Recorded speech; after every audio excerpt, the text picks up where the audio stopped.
The following transmission contains unencrypted instances of explicit language. Mature audiences are cleared to proceed. David, this episode is not so much about spying necessarily, but about assassination ops. Yeah, but there's no shortage of tradecraft going on here. 1990 in France. There's still a few hints of the hairspray-centric 80s here, but nothing really glaring. If you really want to go dark on your ops, you need a sleeper agent, untraceable.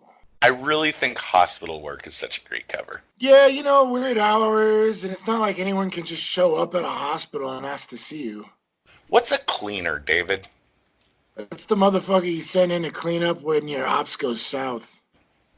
We got one of those, and we also have exactly one more Asian bodyguard armed with a goddamn grenade launcher than in 1993's surreal comedy Groundhog's Day.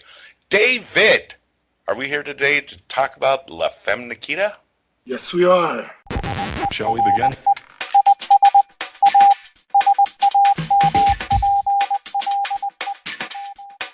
Let's begin. First identified in 1989, Cinema de Luc was a French film movement characterized by spectacle over substance, alienated young protagonists, and a skeptical eye toward the state. This is a very strong contribution by director Luc Besson toward defining that subgenre. We think it can be considered an actual game changer on how future spy movies would be made going forth into the 90s. I'm Todd. And I'm Dave, and we like to talk about spy movies. And we wanted to plug in an action-based spy movie at this point in our series, as well as make sure we got a female protagonist into the mix. Given that, what could be better than La Femme Nikita for this episode of Spies Like Us? So this movie was directed by Luc Besson, who later made Leon the Professional and The Fifth Element, which two movies which Sorry. Oh, no, go ahead. Go ahead. No, yeah. Which are two of my favorite movies ever. You can tell we both really, really like those movies. They're amazing. Yeah, they're pretty fantastic. Recently, he hasn't been putting out anything that exciting, but I guess he's doing well because they're making another Lucy. They're making another Lucy, which I don't understand at all. Yeah, but hey, you get ScarJo on anything, you can put out whatever, right? She'll carry the whole movie, right? You told me that Lucy did well, right? I think it's popular. I don't know that it did well, but it's got kind of like a cult following, or like I don't know that it did well, but it's just got a following. So I think they were like, oh, here we can make some extra change here. I guess maybe I don't know. You know what? I might go ahead and give that movie another look, even though I really, really, really did not like it at the time. But, Scarlett Johansson kicking ass, that's something I should be down for. Maybe I just had too high of expectations. Yeah. Yeah, you can't go into that movie knowing it's Luc Besson. Yeah. And then Valerian, did you see that one? No, but I heard really bad things. It's, this is my take on it. It's a really amazing movie. A really amazingly good movie, even Fifth Element good, that should have been shut down immediately as soon as the main actor in it, like as soon as he opened his mouth, the director should have said cut, and they should have shut everything down and got a different person. He ruins it. He's so. How can you? He proved something that I think should have been impossible, like for it to be like for a male character to be way too slimy and way too boring at the same time. That sounds like a nightmare. It's pretty bad. Everything else about the movie is great. It should be like one of those things, like someone should make a version, like, how they made a version of Star Wars without Jar Jar Binks? Yeah. I want to see a version of Valerian and the City of 1,000 Planets where there's no Valerian in it. I heard a lot of fans were not happy with it because I know it was a comic series or a visual novel. It's beloved. It's a long-running beloved comic series in France, and I haven't checked out the comics. Maybe I should. Because those kind of sound like right up my alley. I like science fiction comics. But La Femme Nikita, that's a 1990 movie, and if you agree with the premise, I think I read it somewhere that 1989 is considered by some as the official end of the Cold War. So I think we're entering into an era, movie-wise, as we go into the 90s. I feel like we see a lot more just totally made up villains in our spy movie type stuff. Like in the 80s, like the Cold War is still going on, and like Rambo is still fighting, or Chuck Norris is still fighting. Like even if they're not necessarily fighting the specific political enemies of the United States of their day, they're battling some kind of version of those villains. Yeah. But once the Cold War is actually like kind of over, like audiences don't care about it at least for a while, until maybe we get to like later movies that we'll talk about that go back and like revisit the Cold War.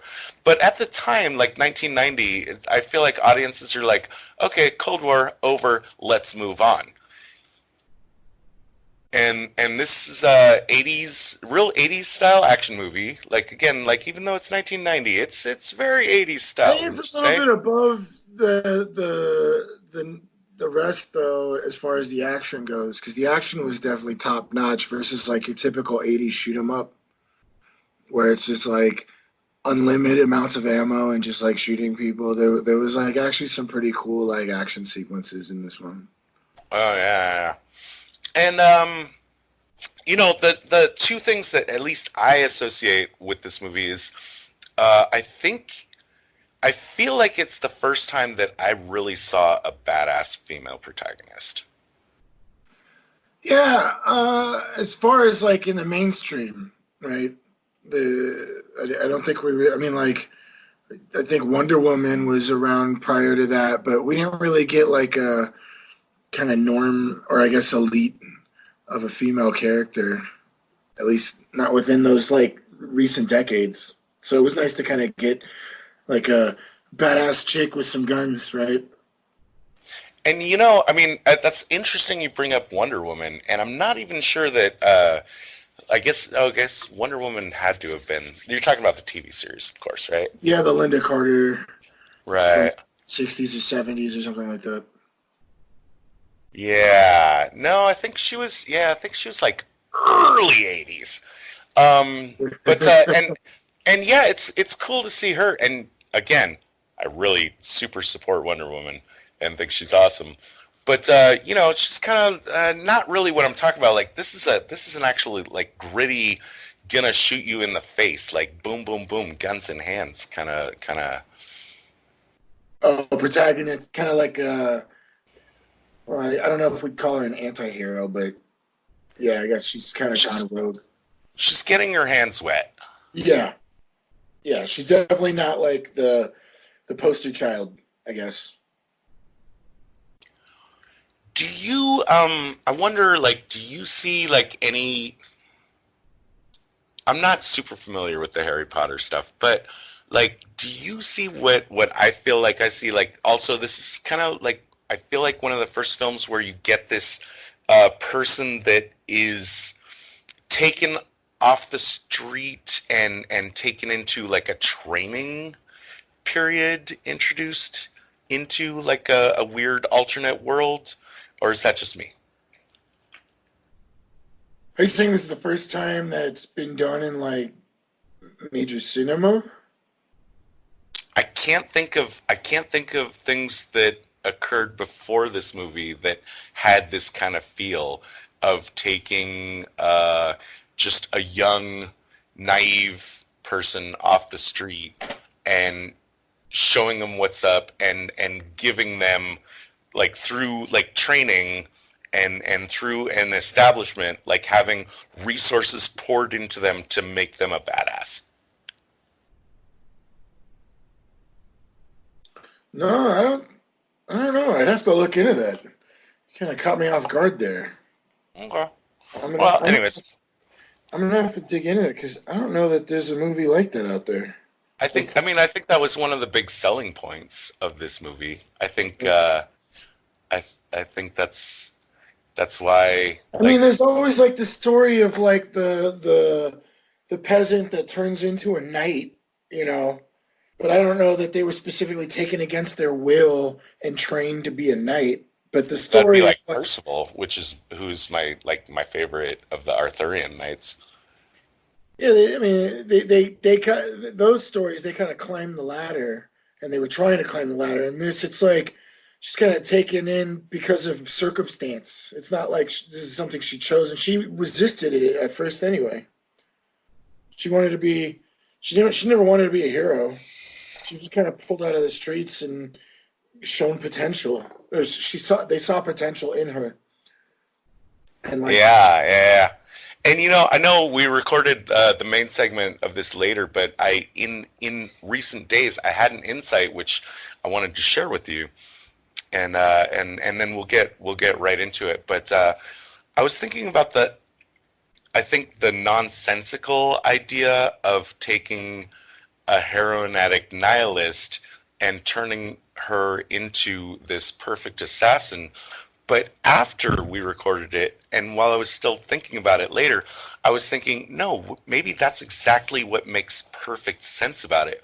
Because they're asking her to pull the trigger on people she absolutely does not hate. Like, they're not asking her to be loyal to a cause. right. At all. They're just asking her to complete the job. That's what makes her dispensable and disposable. And maybe the core concept of the movie is that, like, it's that nihilist with nothing to lose that is who they're looking for to fulfill that role. Again, pure fantasy, but that's the movie we're about to talk about. Let's head to the briefing room. All right. Voice pattern recognized. Retinal scan complete. Validating security clearance. Clearance granted. You may now enter the briefing room. The plot of La Femme Nikita is fairly straightforward. This junkie girl kills a cop. She gets a life sentence, and a shadowy organization fakes her death and gives her a chance to serve her country as an undercover assassin. She does that for a while, and then she stops doing it. Boom. Yeah, the end. Pretty much. The end, yeah. Very straightforward. Yeah, so that kind of goes boom, boom, boom through the first scene. I want to talk a little bit about the cops that show up. The wiki listed these guys as GIGN, which from looking into that's France's kind of counter-terrorism police force, like internal police force. They kind of like a SWAT team. Yeah, they seem to be kind of like a little mix of SWAT and counterterrorism. I didn't see any. They didn't actually have any logos, so I don't know why the wiki listed them. But I did think they were a little over-equipped for the occasion. Yeah, for just a regular robbery. I mean, all they've gotten is a phone call from the shop owner that his place is being broken into. He doesn't have any information about who's breaking in. So I thought I thought a 4-man team with some low light. What would you call that? The I don't know, just low light vision type equipment. No, it was night vision type of goggles. Definitely over the top for the 80s. But, we did kind of talk about this, how over-equipped the police were. But, if this takes place in, like, the streets of France, and the first you know what? I'm kind of going over the scene real quick. They're regular cops that show up, but they have stuff in the car. It's kind of like the LAPD after the NoHo riots. They all got like M4s and like assault shotguns and stuff. So they didn't get fully equipped till like the the firefight started. So I'm not sure why Wikipedia marks them as like their SWAT unit. Yeah, but they did. I mean, it did seem a little over-equipped, but yeah, so like implausible. But you know, Yeah. it just kind of goes with the style of the movie. Everyone. These aren't the first over-equipped people that we're gonna see in the movie for sure. Yeah, no, I mean it's the '80s, and if we all know anything about '80s and early '90s, it's just like an onslaught of bullets and clips and explosions. Sure, sure, sure. Other than that, I mean, I think we kind of want to speed through this part of the movie. You know, there's some training scenes. She learns how to fight. She learns how to look pretty, and I think you mentioned they specify she learns some art. Yeah, well, they don't really show that too much, but it shows that her handler had mentioned that she had been exceeding in art and dance. So we presume that there's some sort of art and dance going on. Right. I think her role as a femme fatale was a little better fleshed out in the Point of No Return movie. Uh-huh. And as much as I like the hairdresser, and I'm definitely going to say, I mean, I like all the actors in both movies. Well, some more than others, but specifically the uh, Nikita herself, that's played by this French lady whose name I don't know. She's really good in La Femme Nikita. Bridget Fonda is almost as good.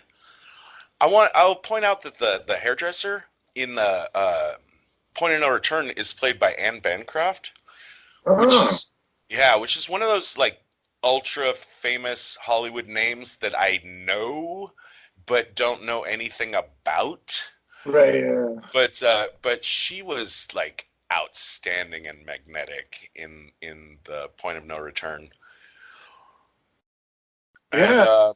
I don't really have anything else to say except that well, I mean the training sequence. I think I want to come back to this later, but I think it could have shown a bit more of the breadth of her training because just fighting, shooting, looking pretty Yeah.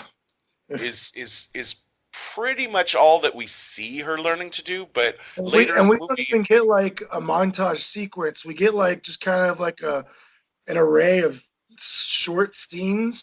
So it's not exactly a montage. It's more just like here's a bunch of short scenes really quickly to let you know that hey, she's gone through some training.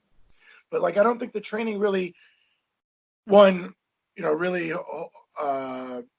gives her like you said shows the breadth of what she's gone through as training, but really supports her capabilities later on in the film. Her handler comes and brings her a birthday cake, and she's been going through all kinds of training and stuff like that. And he's just been told that he has to get her going on 2 weeks because she's been spending her entire training basically being rowdy and uncontrollable and like biting the like judo teacher's face off or ear off or whatever, and so the handler's basically been told that he has 2 weeks to get her into shape. I And so feel like I feel like I feel like it's just lately that she's been acting up. The guy that's one like two levels up from her, because like Bob is her handler, and yeah. then he's got a boss, and the boss says like in 3 months she's screwed everything up. Are you losing your touch? And I mean, we're clearly not supposed to think that it's like that all of this training has only been 3 months and that the guy expects her to be like on top of and ready to go in Right, three right, right, months. right, So right. I think she had a good run for a while, but then lately she's been slipping.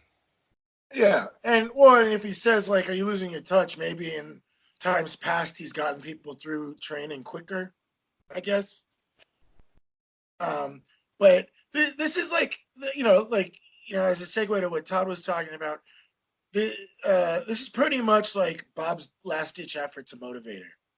So she's like not having a good time in this any of this training whatsoever. He shows up with a birthday cake and kind of like wins her over, I guess, a little bit for the moment, and it has her blow it out, and it's actually a really really cute scene. And then all of a sudden he just pulls out this switchblade. Like it's the most 80s moment ever. He just pulls out this switchblade to cut the cake. Like it was so like unnecessary. And this kind of is important later just because the switchblade and there's a switchblade scene later as well. Like and she eats the cake with her hands and stuff like that. So this is kind of like taking something sweet and adding something serious. It was just so over the top, like 80s. I just thought it was hilarious. But the idea is he cuts the cake and then she's all happy. He looks super cool with this like switchblade or whatever. And then he says, "You have 2 weeks to shape up. After that, there's nothing I can do." And, she'd already been told, I don't think we mentioned this yet, but she'd already been told that her choice is basically, after they fake their death, her choice is either go through this training or die. And so she basically picked to go through this training. So she realizes that right now, like I guess her honeymoon and staying at like this training facility is kind of over. And she's got to kind of get her shit together. So it's kind of like a cool moment where the handler gives her some motivation, but it was also super cheeseball, like 80s, which kind of really sets the tone for like the entire film and what we're going to focus it's a recurring motif in the movie, or I'm not sure motif is the right word, but a recurring setup in the movie where like she gets into a comfort zone and she gets like to a comfortable place and kind of starts to become happy. Because remember, she's a profoundly unhappy person at the beginning of the movie. She's not just an addict, but she's a full-on nihilist. Yeah, and she obviously has a history, and she's got serious aggression problems. She lashes out like in very destructive ways, and so it's obvious there's a history there with her. Right, but over and over, she gets to a place where she thinks she might see life as being possibly not all like doom and gloom and destruction, but it's always when she gets to that like almost hits the moment of sublime. Oh, where she could actually be happy that reality sets in. Yeah. That reality comes in and just like coldly like snaps or clicks something into place. That tells like, no, you're a fly in the web. Yeah, exactly. It's actually kind of disparaging, but it kind of like strengthens her. It's kind of like her, I guess, like this is kind of like a coming of an age story for her. So it's like kind of helping her grow up. She's all these moments where it's like a dream come true for her, or it's like finally she gets a break, but then like that break turns into like this bittersweet, like terrifying moment. So it's kind of like building her up and strengthening her, like rather than just kind of where it's making her stronger and able to care for herself, I guess. Rather than like fall for or wait for like others to take care of her. Right. Yeah. And you've proposed that this is we talked about like who's the antagonist in this movie, and I proposed that it was Bob, but you had an alternate theory which I like as well as much. I believe this is definitely a man versus himself like plot. Of the three, if you want to boil it down to only three stories, man versus man versus environment, and man versus himself. I really think this is about her coming of age. The movie's not really about this assassin that like goes on like 80s shootouts, you know what I mean? It's really about this girl that's kind of from the streets and really, really messed up, is given another chance and has a lot of other people that are kind of there for her, quote unquote. Even though Bob is totally a dick to her and you're proposing he's the antagonist, he's kind of like a father figure for her that she probably never had. Very much so. Yeah, and so yeah, you could. But argue... also in Point of No Return, also like there's a lot of sexual energy between them. Mostly that she leverages there's definitely against him as kind of a weapon to try to demonstrate her female power over him, because she'll flirt with him in some fairly aggressive ways, but like she knows that he can't react to it, like she toys with him in that way, and that's like one of the ways that she asserts her power over him.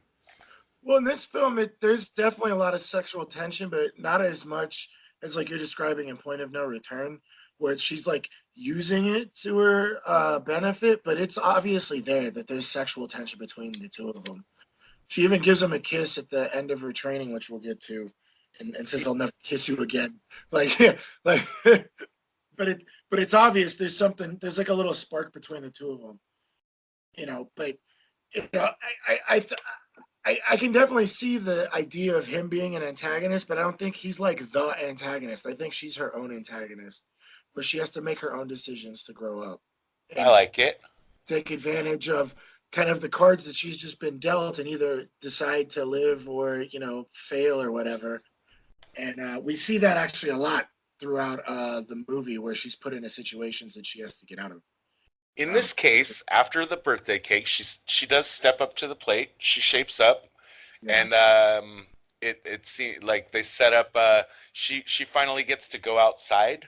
3 years later, we kind of jump forward 3 years to her 23rd birthday, and you think okay? So that I was confused about the timeline. So you think the 3 months was like early in her training, and then she had this chance, and then okay, I get it better now. And then over the years, now she learns to play ball, and that could have been communicated better. But that helps me with the timeline a lot. Yeah, because from that first birthday cake, it goes 3 years because that was her 20th birthday. Then we get this huge jump, and all of a sudden she's a pro, and they're letting her outside 3 years later. Like we don't really get much of that in between. But then they're trying to get through that just to get to the story. Sure. So when she goes outside, tell us about how that happens. Well, it's her birthday, so she thinks she's getting another moment. And she goes out to this wonderfully lavish, super, pinkies up, like expensive restaurant with Bob, who we've already kind of established as some amount of sexual tension between the two of them. She's all dressed up all fancy. He's dressed up all fancy. And he gives her a gift, and it's a surprise, and she opens it, and it's a pistol, And basically, she's just been handed her first mission. And he tells her that she has to shoot the guys behind her and that she has to wait before he leaves. Wait until he leaves so that she can shoot them. And he points out who the bodyguards are. So here she's been, as Todd pointed out, this is kind of a common theme going on in the whole movie. She gets in a comfort zone, her dreams coming true. And all of a sudden reality sets in and she has to pretty much set up her situation. But the instructions she's given is after she shoots the guy to run to the bathroom and jump out the window, and there'd be a car waiting. Yep. However, after the shots are fired, she gets out, she runs into the bathroom, opens the window, and it's bricked out. There's bodyguards coming in from outside the street, super heavily armed bodyguards. Yeah. Again, like they've got assault machine guns and everything. Yeah. And we're, I'm assuming these are all mafia guys or something to be that heavily armed. I don't think this is like a political kill or maybe some sort of terrorist organization or organized crime or some sort. But yeah, she has to get out, and dudes are swarming in from all of the different entryways into this restaurant. And she's bricked out of the window that she was told by her handler to get out. But I really wanted to discuss this really badly because I think the first 30, 40 minutes is her training sequence. She doesn't get out for 40 minutes. I think 40 minutes is when she finally leaves the facility. Sure. So we're talking about 3 years, maybe 3.5 years. This government organization has dumped money in training this girl. And she's not living in a prison. She's living in actually a pretty solid facility. She gets her own room. They're feeding her, and it's not it's not slop. It's it's cafeteria food, but it's not like slop or whatever. And they're going through all this training for her. So this is probably an expensive process for them. So they just spent 3 years and probably 6 months or something, 7-8 months on this girl. And their first mission, they're gonna throw her out and then block out her entry, her exit out, and make her improvise. which by the way is another common theme, is how much improvisation is required of like our agents, especially Nikita throughout the entire movie. Cinematically, it's fun. It's Yeah, it's a very cinematic, it's a it's very fun. nice twist. It puts you on the edge of your seat as an audience member. Right, and you're like, oh, okay, this is her big training moment. They had to see if she could survive. Ah, I get it, But like, I mean, like in reality, that's a very expensive person that they just like possibly like risked losing her life, off of against obviously an organization that they know is heavily armed, right? So it's like they basically threw her into the fire, like full blast, deep end, no questions, no help, no training, no backup, just her by herself against an extremely armed organization. And they're just kind of like, yeah, well, this is her test. If she can survive, she's in. If she can't, well, we'll just go find a bunch of other people we'll just waste the money on. We'll spend another 3.5 years. Yeah, exactly. Although she wasn't the only she wasn't the only person in the training facility. No, but if they're going to be doing this to all of their potential agents, they're going to be running out of agents. Yeah. So that's why it makes you're what, number 2, I think? Number 2 worst tradecraft. For our spy masters who are making this decision on, human resources at this point, like that's a pretty bad, that's a very, very expensive risk for them to be taking. And if they're taking this with all their agents, it's, and from Bob, when they get back and she makes it out, Bob tells her, like, we had to know that, we could count on you or whatever. And it's just like, okay, well, you just trained her for 3 years to get this one assassination. You're going to let her, yeah. Spy Masters gets minus like 50 spy points. So now she pretty much has to 80s style, like shoot her way out of the situation. But funny enough, I think, Todd, you counted the number of shots. I did. I went back and actually it's pretty legit. Because she had 2 magazines. She had one in the pistol and a second one for backup, and she goes through both of them. I counted 11 shots from the loaded weapon and 8 from the unloaded. She does take a look at her clip at some point. We don't know exactly what she sees, but even if there were 3 shots left in it, she doesn't think it's enough at that point. After passing her trial by fire, her surprise mission, in the middle of the restaurant where she wasn't expecting to have to, suddenly like put her skills to use and suddenly improvise and actually do things, shoot at people and escape this death trap in a real situation. She's graduated. That was her final test. And they let her out and they give her cover identity. And at this point, she's kind of a sleeper agent, right? She's just going to go out in the world. Yeah. Work at the hospital, which I think I'm going to call this like my number 3 best tradecraft for this movie. It's subtle and, I had to think about it. But when I did, I was impressed. I think that hospital work is a really good cover for an agent. Like you have to cover like weird. Oh yeah. You could be called in at any time. You sometimes have to work really long shifts. Late hours, right? Late hours, right? Yeah, it's a 24-hour kind of gig. Right. And it's also not a place like, for instance, like if my cover identity is like I'm a checker at Ralph's, like anybody could just come by Ralph's and like see that I'm not there. Yeah, I know, right?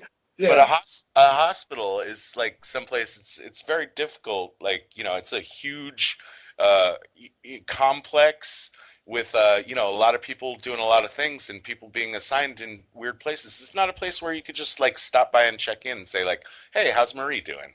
Yeah, like, exactly. I want to talk to Marie. It doesn't work that way. That's a really good point. Yeah. No. And then wait, so after we get this is where we start with the boyfriend, huh? Right, which is part of why I mentioned the hospital thing, because it really does like give her a lot of cover against like his wondering like why she has to go weird places for Weird long voice all periods the and doesn't. time. But yeah, I know. she does get a boyfriend. Talk about it. Well, this is actually kind of cute. It's like, she's let out into the world by this organization, and she's trying to like live her life, gets an apartment. She goes out grocery shopping. Funny enough, I guess at the beginning of her tradecraft is following this lady, watching what she buys, and starts buying everything this lady buys. It's actually kind of cute. But she goes up to the register and meets this guy at the register, and they start chatting it up. And, sparks fly, and then she invites him over to dinner, and we have some romance all of a sudden. It was actually kind of cute. I think Todd, you were saying that you like this transition here. I really did like the transition. She gets, I mean, when she first like settles in, it's a really like fucking broke down apartment. It's like it's not painted, it's not furnished or anything, and Yeah. she brings him back there because she still hasn't like settled in. But they do. I thought that the transition there's she brings him back to her apartment even though it's shitty. They have a delightful little like I think candle lit Yeah. dinner on the floor because she's got no furniture, and then she Just jumps like his moved bones. in a couple days ago. Yeah. Yeah. Then she Right. jumps. Yeah. But they fall asleep, and then we or we transition like we do tastefully in movies. We don't want to see people fucking on screen necessarily. We just want to imply that they're Right. doing the nasty. Yeah. But then like we show I think him or her. It doesn't. It's not important, but it shows one of them waking up in a very nicely furnished apartment. Like everything's painted and it's clear. Like it's just a really nice way to like just quickly show that they've made a life together. Yeah. And that they've, been working out and things are going well. And yeah, no, that's definitely a very, very cute transition. But Yeah, it says a lot with very little. yeah, and it's I like how it's just like this one moment is what started the whole thing. So we don't really need to see the relationship, we get it. Like this one night started it all. That one spark, and now they're head over heels in love with each other. But there is a fly in the ointment because even though like her cover's good and she's very well trained, he's noticing that she doesn't have any friends. Or And family or anybody. Nobody yeah, comes over. right, You know, friends or family. and I think he And meant we've been together for like 6 months, I think is what it is, and still no friends, no family. Like he starts getting suspicious. right, and it's at first it's just kind of a little teasing and a little like concern for her, but his concern for her is over this issue is going to grow over time. Like we constantly see like we don't actually ever see them fighting about it, but we constantly are getting these references of how he's, the point of contention in the relationship is that she doesn't like to talk about her past. And like there's the like for instance there's the thing like, you know, what is it? I don't ask she says I don't ask any questions about you, and he says, "Well, yeah, well, I wish you would." Yeah. Yeah. But I think this is when she gets her next mission, right? Or is this her first official mission? This is her first official mission outside the dealio. She just gets a call. She gets triggered by her code name Josephine anytime she hears Josephine, even though that's not her cover name. Her cover name is Marie, but when Right. she hears the name Josephine spoken to her on the She's phone, being she activated. knows that that is her activation signal. Much Yeah. like, well, not exactly like, but how in the company, Yevgeny had his particular activation code that Right. Right. was meant to alert him that okay, now you are snapping from inactive to active. Right. Right. And it's time to get started. And she's sent over to a hotel, and this That's guy at the correct. bar asks if she has a light, and then instructs her to go down to the basement. And notice that when the guy asks if she has a light, she, again, like it's only something you'll notice if you're really paying attention to the movie in preparation for making notes for a podcast like this. But she doesn't like fish around in her purse for that lighter. Like Uh, it snaps up immediately. she So, obviously knows what's going on, right? Yeah. well, yeah, what I'm saying is like clearly the got a light has to have been like some kind of confirmation password. So that's a little bit of spy points there. That's like +1, whatever. No, but she's taken down to the basement where they've got, I guess, the housekeeping staff kind of, I don't know, kidnapped or on guard, or well, they're not like chained or anything, but they're just kind of waiting, and they have her dress up as a maid. She comes in, right? And there's three people that look like business, right? Yeah, And there's also four people like kind of sitting in a corner looking very nervous, and they look like classic French hotel staff. right. And they're not quite sure what's going on with this, but Yeah, and they definitely look, I mean, they definitely look a little bit traumatized. So she's still trying to no one's like spelling all this out for her. She's just following like from point A, gives her instructions to go to point B, and yeah, and then they even when she changes, she's done changing, and she's like, what do I do now? And they're like, you wait. So she just literally just sits down and waits till they get a phone call for room service, I guess, from this room. right. So there's this guy that's standing up on the table, one of the supposedly agents of possibly her agency or possibly another. I want to talk about that a little bit in a minute. But there's a guy standing on a table, and what they've apparently done, first of all, they've detained four members of the hotel staff for some reason. Right. I mean, they're not chained up, but they got to stay there. They can't go wandering around or something. Yeah. So yeah, they're not comfortable with this. Is basically Right. They're being held against their will. right. That's why I'd use the word detained. What at first I thought kidnapped, but we'll talk about how that would make sense or not make sense. There's a guy that's standing on the table. He's got a cable that's going up to the ceiling, and he's got big cans on his head, and he's listening intently for something. And at first I wondered why he's standing on the table, and eventually we're going to find out that basically what they've done is they've hacked into the hotel's room service comm lines. Right. And this guy that's standing on the table, he's listening intently for a room service call from a very certain room.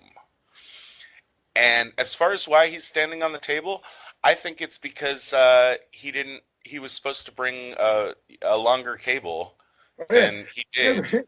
Yeah, they had to improvise. Maybe adding more to the improvised scene. Yeah, I thought that was really weird too. Like what? And I'm gonna give him -3 spy points for not bringing along enough cable. Yeah, yeah, I know, right? Yeah. And he's got this crazy big button, right?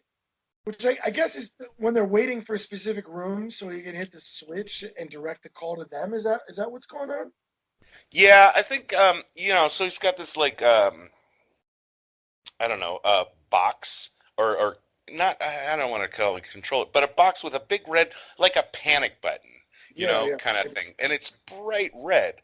And so I think we don't see it happen, but I think he's got that big button so that he can very quickly tap to intercept and change the communication that's going on in the hotel to their communication.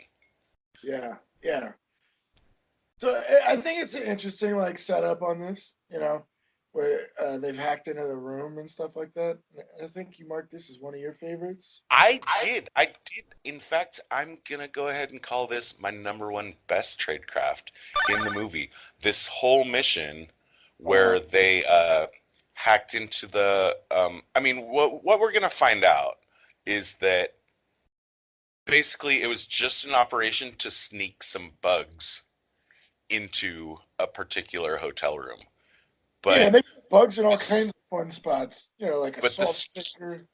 but they're doing it in such an elaborate way, like such an elaborate and complicated way that's what suggests to you that the security of the people in this hotel room is like mosquito tight, Yeah. like Yeah. nothing is getting through these guys except like you have to do this like huge like get these agents, detain hotel staff, call in this black ops agent, Right. set it all up with a disguise and everything. But it gets my number one best tradecraft because not only because it works, but everyone here is professional, except maybe, I could, like I said, I'd take a couple of spy points away from the guy that didn't bring along enough cable, but at least he improvised, Yeah, like figured it he said, out. right, yeah, I'll just have to stand on the table to make Yeah. the connection. Yeah.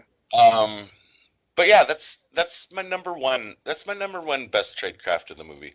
I mean, the movie's got some tradecraft, but a lot of it, I think, is very questionable. I actually couldn't find almost anything to complain about with the tradecraft that's going on with these guys.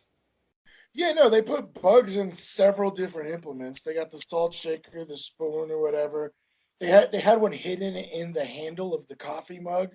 Yeah, they Yeah, put three in there just so that if they found one, yeah, they'd be like, "Hey, all right, throw this in the toilet," and then yeah, maybe yeah, stop looking. exactly. But even if they found a second one, they'd be like, "Ha ha, we're so Yeah, clever. We found your second bug." But right. yeah. There's one in the pen. There's one in the. I think it's Salt sugar. shaker or I think. sugar.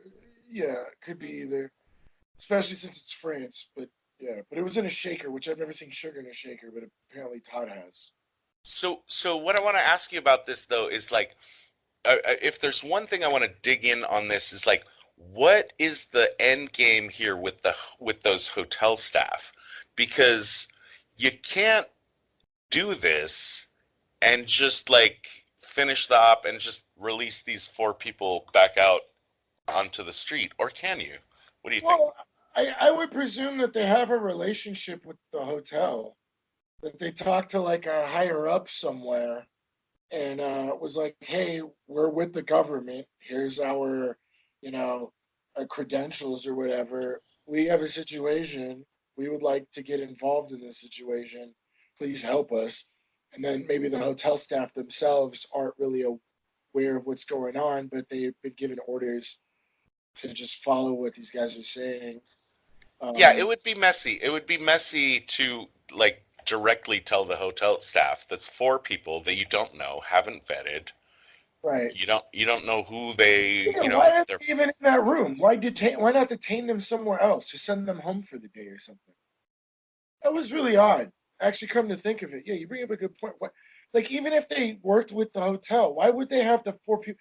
I mean, that might be a cinematic thing. Maybe we should give well, them again, we want punch. to see it. We want to see it. Yeah, Yeah, exactly. yeah, So I'm thinking like you're not gonna kill these four people to keep them no. quiet. You're not gonna You'll give tell them a them. you'll give them like a fat tip, probably. Yeah, Okay, but I mean that only goes so far. So what I'm thinking is what you do is in the moment you just detain the four people, uh, and then you go up. You as you know you're a super secret government agency. You don't want to tip your cards to any like John and Nancy on the street for sure. right.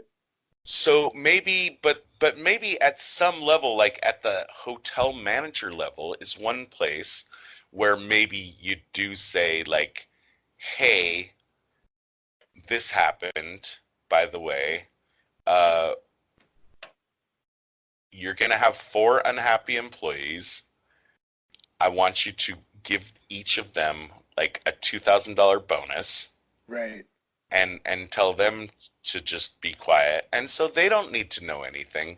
And now only like one person have you revealed to them that like this was a government op.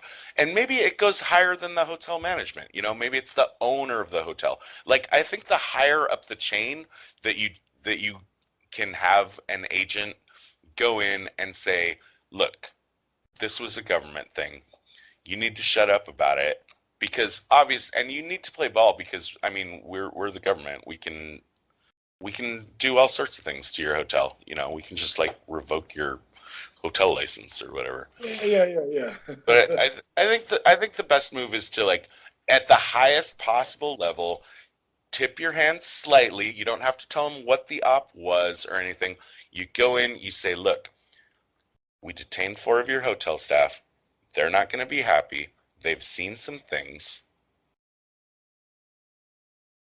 This was for the government. This was for the greater good. Here's a bunch of money. Yeah. Here's a bunch of money, and you need to give each of those 4 people a $2,000 check." And like just giving them a big enough check should be enough to tell them like, "Don't fucking talk about this." Yeah, I know, right? Don't mention anything. Don't say a word. Now I wonder also like why, because this is also it's a fun scene in the movie where she's called in to do a very simple thing, incredibly simple thing. She just needs to dress up like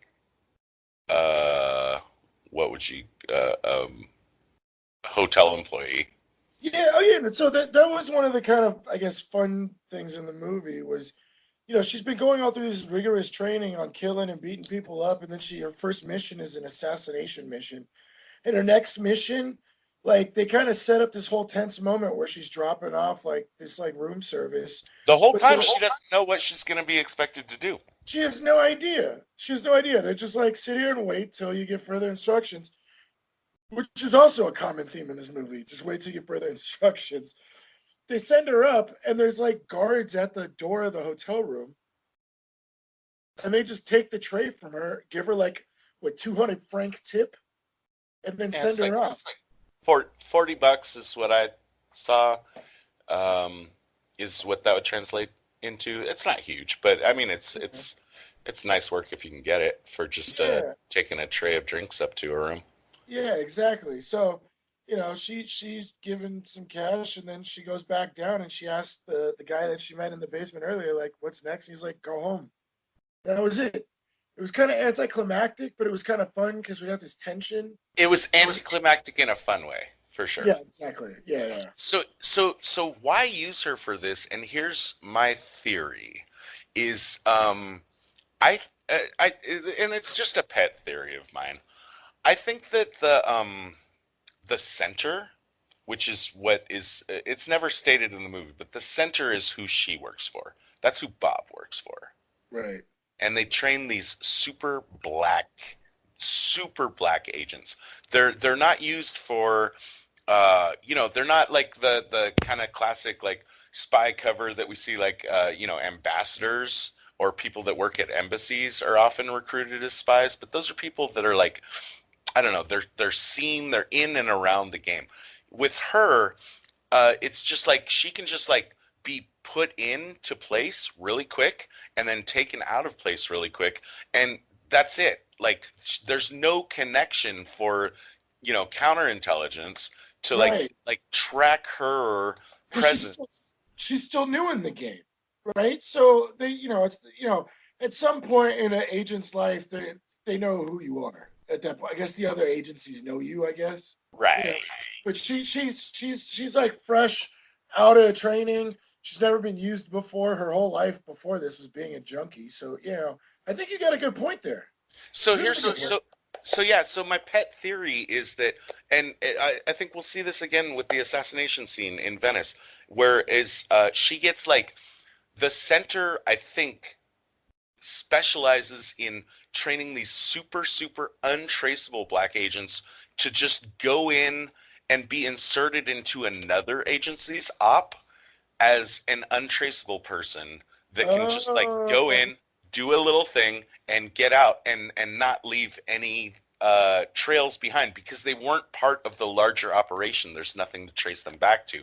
So under that theory, these guys are maybe the DGSE of France, which is like, I mean, they could have been the DGSI, which is the internal branch, but that wasn't founded at this point. So I'm gonna go ahead and say like maybe these guys were France's DGSE, which is like kind of like our CIA. It's not. There's not an exact parallel, but they're responsible for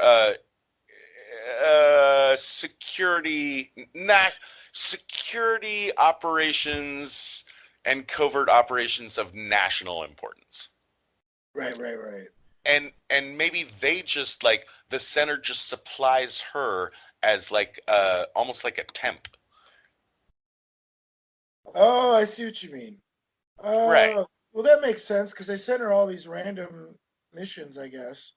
Right, and that could be the same case in the way that she's used in Venice, because in Venice, clearly there's a huge operation that leads up to the Venice assassination, and a lot of like work to follow up on it. But she's not part of any of that. She just gets plugged in at a specific moment to do a specific tiny thing, and then she's out of there like a ghost. Yeah. Wait, well, before we even talk about Venice, we got to do the dinner scene. Let's do it. Yeah, we didn't meet Uncle Bob, the estranged Uncle Bob.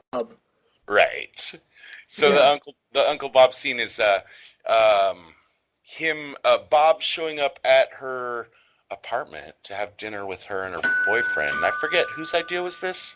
That was her idea. She calls Bob, like, "Would you like to come over for dinner?" She was really happy about her mission success or whatever, and I guess that fat tip too, and decided to have dinner. But because her boyfriend was suspicious about not bringing friends and family over, she was like, "Well, Bob, do you want to come over and for dinner and pretend to be family, friends type thing?" The other situation, and of course it's got to be Bob just to set more sexual tension up between two of them, and him seeing her and her boyfriend all super happy together and stuff like that. But during this dinner, I think this is one you might want to talk about this. Bob shows up for dinner at their apartment posing as her uncle, and clearly, even though we didn't see them do it, this is somehow like possibly like a little sub operation to kind of allay her boyfriend's suspicions. We didn't see her talk to Bob about the fact that this is, like I said, like the fly in the ointment of their relationship. Yeah. But it does seem to be like a weak point in her cover that she doesn't have friends. And when I was first watching it, like I was thinking like, maybe it would be a good idea to have some agents pretend to be friends. And then, well, here we go. We get that. And during the dinner, Bob really like reads the situation, and he really gets a dial in on what is going on between them, because again, they're kind of bickering a little about like, this whole issue of like asking questions about her past. Her boyfriend feels like he doesn't know her, and he wants to know her because he loves her, and he thinks he needs to know more about her past. And they're not laying this all out on the table, but Bob picks up on this, and he comes up with this really like cute and elaborate. I mean, I don't want to say elaborate, but it's pretty detailed. This very cute story. Detailed. Very detailed. It's a cute story about what she was like as a little girl. And frog jumping in the mud type of thing. Yeah. Right. And pretending to be a frog and making all the other little girls laugh. Yeah. And I like to think that he spun it up out of whole cloth on the moment. Right. I mean, although it kind of feels potentially he's been in this situation before, so he might be like just drawing from things that he's had to tell people before, but it does seem like nicely tailored to her. It does seem like he comes up in the moment. I'm giving it my number 2 best tradecraft for this movie because of the reading of the room, understanding what his agent needs in this moment, and being able to improvise successfully and use conversation to accomplish an objective. The objective being easing worries of a significant other. Or, yeah, I was going to say a civilian, right? Right. Yeah. Not agent. About your agent's cover. That's the little thing he needs to accomplish here, and he does it masterfully. Spy points. I'm not sure how many spy points to give, but I'm definitely calling it my number 2 favorite piece of tradecraft in the movie. Very nice. And he even, instead of saying what he does as a living, he asks, by the way, did she tell you what I do for a living? He's like, no. He's like, well, I'm a travel agent. Here's 2 tickets to Venice.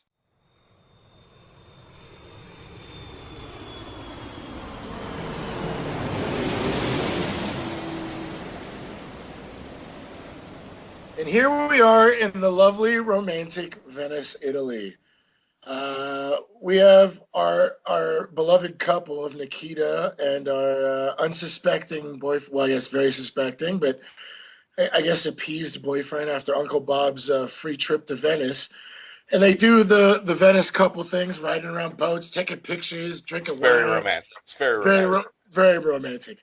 But we get back to the hotel, and she gets another Josephine call, and then proceeds probably the most iconic moment of this movie that I can remember. Agreed. I've seen this movie when I was young, and I think I saw it twice younger, but I haven't seen it for a while. And watching this again, and this still scene sticks out like a sore thumb to me, and I think it's a very powerful scene cinematically. Tradecraft wise, meh, but I mean it does its job. But let's talk about this. What happened?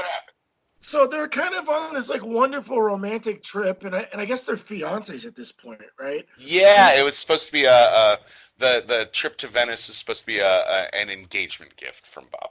Right. You know, Uncle Bob, the estranged Uncle Bob with lots of money, who's a travel agent. Here's a free trip, right? So they get to the hotel, and she gets a Josephine call, and she basically has to separate herself from her. Which once again is one of those moments where everything's coming up roses for her. Wonderful. And then all of a sudden the cold hand of what she is really about and what she's really under comes in out of nowhere. Her real life, the reality of what she is and who she's been trained to be.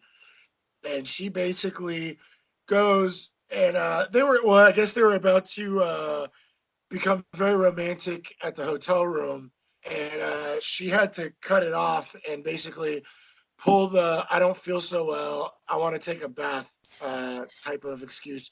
And I think she did it really well. I mean, we're still watching a movie, so it was very actory. But anyway, she gets instructions to find a walkie-talkie in a handset radio in the bathroom. Picks up the handset radio, gets further instructions to find pieces to a Steyr AUG, one of my all-time favorite assault rifles. So that made me even more excited. You know, as a kid and getting to watch it again, was watching her put this Steyr AUG together. She got all the pieces together, had to fit them and put them together. It's got a silencer, got a scope, and it's like, yeah, we're getting ready. And so she's on this handset radio, putting this rifle together to get off, I guess, a sniper shot is what we're assuming at this point. Well, her boyfriend is kind of dealing with, room service and is kind of thinking to himself. And this is when I love this scene, because this is the scene that really sets the tone for really who she is and what this movie is about, is her really living this double life with this boyfriend, and her not being able to kind of forget who she is or where she came from type of situation.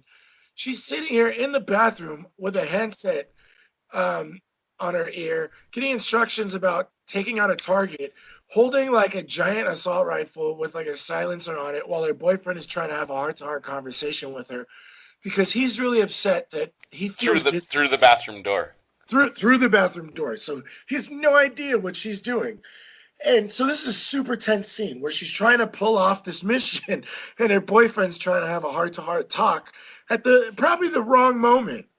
Just the timing is just not right. It's very bad timing. Yeah. Very bad timing. He doesn't know that. He just thinks, his lovely fiance is just taking a bath, but I mean, I guess he could get the message. She wants to be left alone, but he has to, go on and pry and be like, look, it really bothers me. I don't know anything about you. And I wish I could know. And I know you're going through things and I have an imagination. And she's like wiping tears away while she's waiting for instructions to pull off this shot. It's a fantastic scene.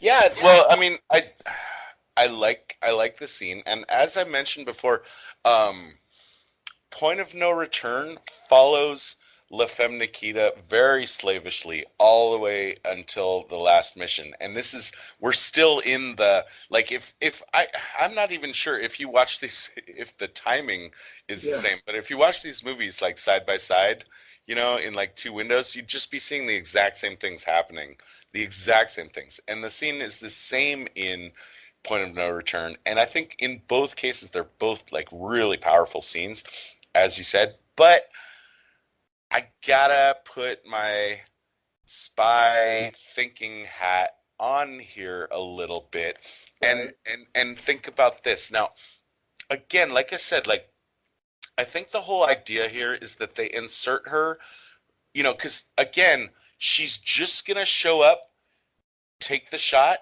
and then disappear.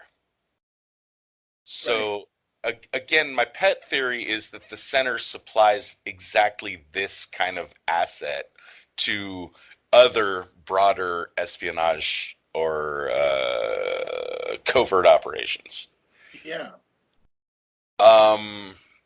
The door that the target is coming out of, and remember that apparently, like, the guy that's on the radio with her, that's giving her the instructions, he doesn't even know who the target is until they show up. She's like, who's the target? Who's the target? Because her boyfriend is like, not banging, not banging on the door, but he's putting this emotional pressure on her. Yeah. And she's like, come on, who's the fucking target? I need to fucking do this and get it done with so I can deal with my boyfriend.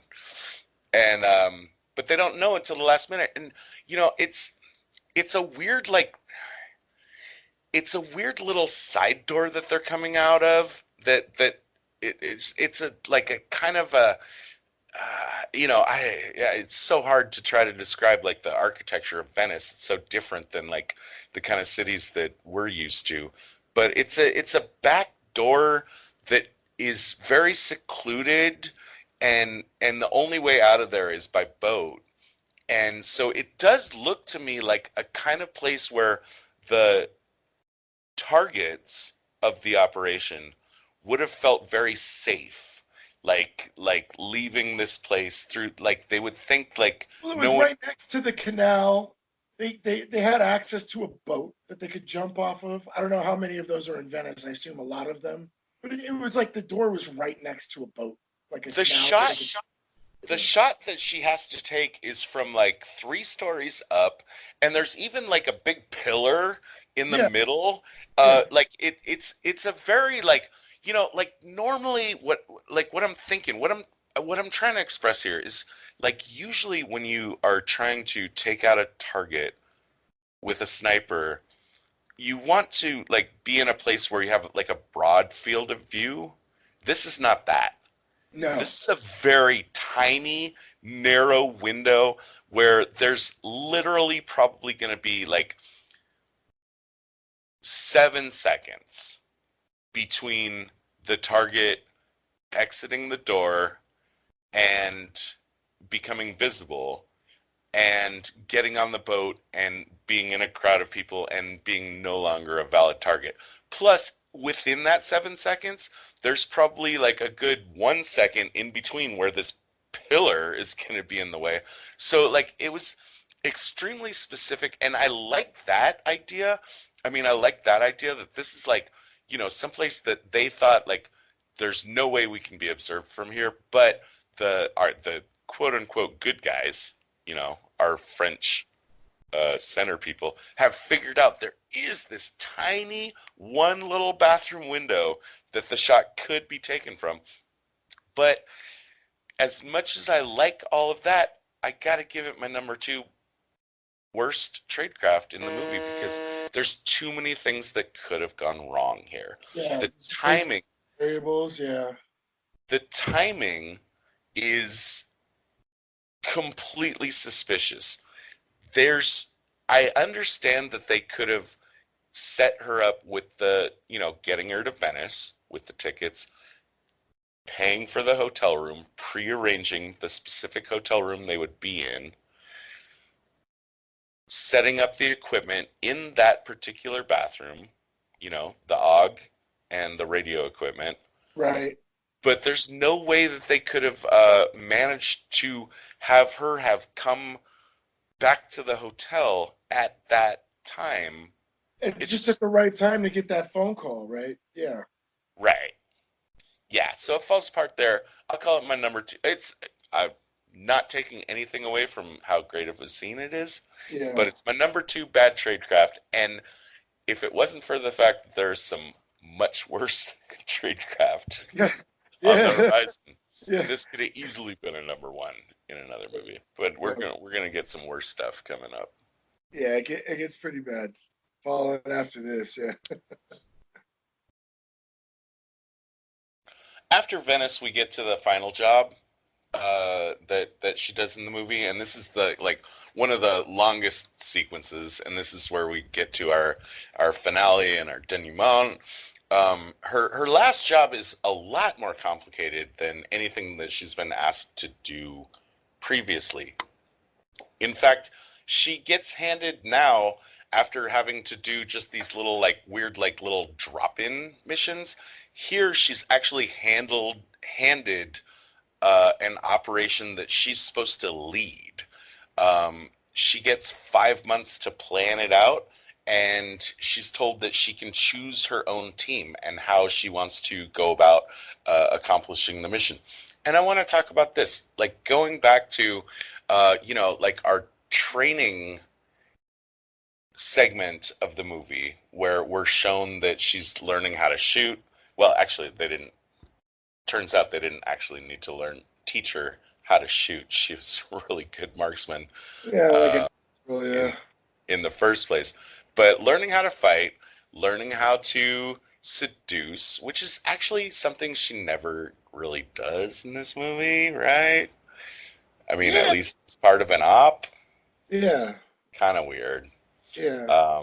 Feels like meat that was left on the bone that could have been used to good advantage. But what I'm trying to say is now she's doing not only simple get instructions, follow instructions, get out kind of things.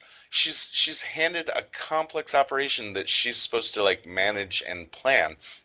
And we never found out how she was trained to do this. And also, this is the kind of thing you can't remember. All of her training was done in basically kind of a prison, It was a pretty sterile environment, within a kind of underground building. She never saw the light of day at this point. Right, but what she's doing now is field work. I think I'm using the right term. This is the sort of thing and training them. Yeah. This is the sort of thing you can't learn from reading books. There's no way to set this kind of training up in an enclosed environment where you're basically holding your pupil hostage. Right. This is the sort of thing you can only learn by years of maybe following and being mentored by a senior agent in the field. Maybe I should have flagged this as as one of my worst tradecrafts, but I didn't, and I'll stick with it. I mean, I don't know. It's hard. It's hard to assume that somehow they taught her this in class. It's a missed opportunity. But months do pass. We see her doing her spy stuff. She's doing more spy stuff than we've ever seen her do before. She's doing surveillance on the ambassador's movements. By the way, I should mention what the mission is. The mission is we don't know it immediately, but we're gonna find out. Like the mission is the ambassador of a Or unnamed country. The country's never okay. named. He's been getting information and very high level, high value information from I think very large tech companies. He's keeping this information in his safe at the embassy, which is a safe place to keep it because the government can't get in there Right. because it's technically like foreign soil. Yeah. He's going to be leaving the country. He's going to be leaving France in 5 months, and the only keys to the safe are in his pocket. So basically, the job is get the shit out of the safe. Yeah. Well, I mean, like, because he has the key to the safe, and they have to figure out a way to get his key, get into the embassy, get the information or evidence that he's been selling this information and get out. So we're looking at a pretty hefty mission here. This isn't like something. This isn't like just shoot the guy and go. And there's also there's also a reason for that. Is that they say tensions are high, so they're not supposed to. One of her caveats or one of her stipulations on the mission is that like he's not to be harmed. Right. Yeah. Oh, that's right. What was the line? Work magic, not chaos, or something. Work magic, not havoc. Yep. Yeah, Exactly. that's right. Work magic. Yeah, this is a delicate situation. Relations are strained. Work magic, not havoc. Why don't you take us in and tell us how they planned this operation and how it was supposed to go? Well, the idea was that she had to find her agents first, but the general, I guess, plan ahead of the tradecraft behind this, she was going to pose as an art dealer because through her surveillance, they discovered that he has a thing for art dealers. He's got a mistress. Or a girlfriend. I don't want to say mistress because I don't know if he's married, but he's got a girlfriend that is an art dealer that he frequents her apartment. Yeah, and so he's obviously into art, and he's also into women art dealers. So we're gonna have Nikita pose as an art dealer to try and get him interested both ways about the art and about everything behind the art dealer. Anyway, and drug him and get the key. But the cover in this moment of being an artist that is like coming up the stairs, it looks, I mean, Nikita looks like someone his girlfriend would know. It looks to him like someone that possibly would have keys to the apartment.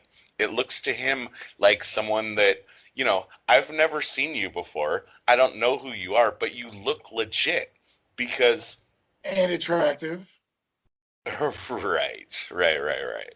So that's how she gets him into the door and alone. But he's not really alone, is he? No, he's not. They got his look-alike, which is the same actor. Um, uh, no, it's Nikita and the look-alike, and the look-alike is preparing drinks for him In secret.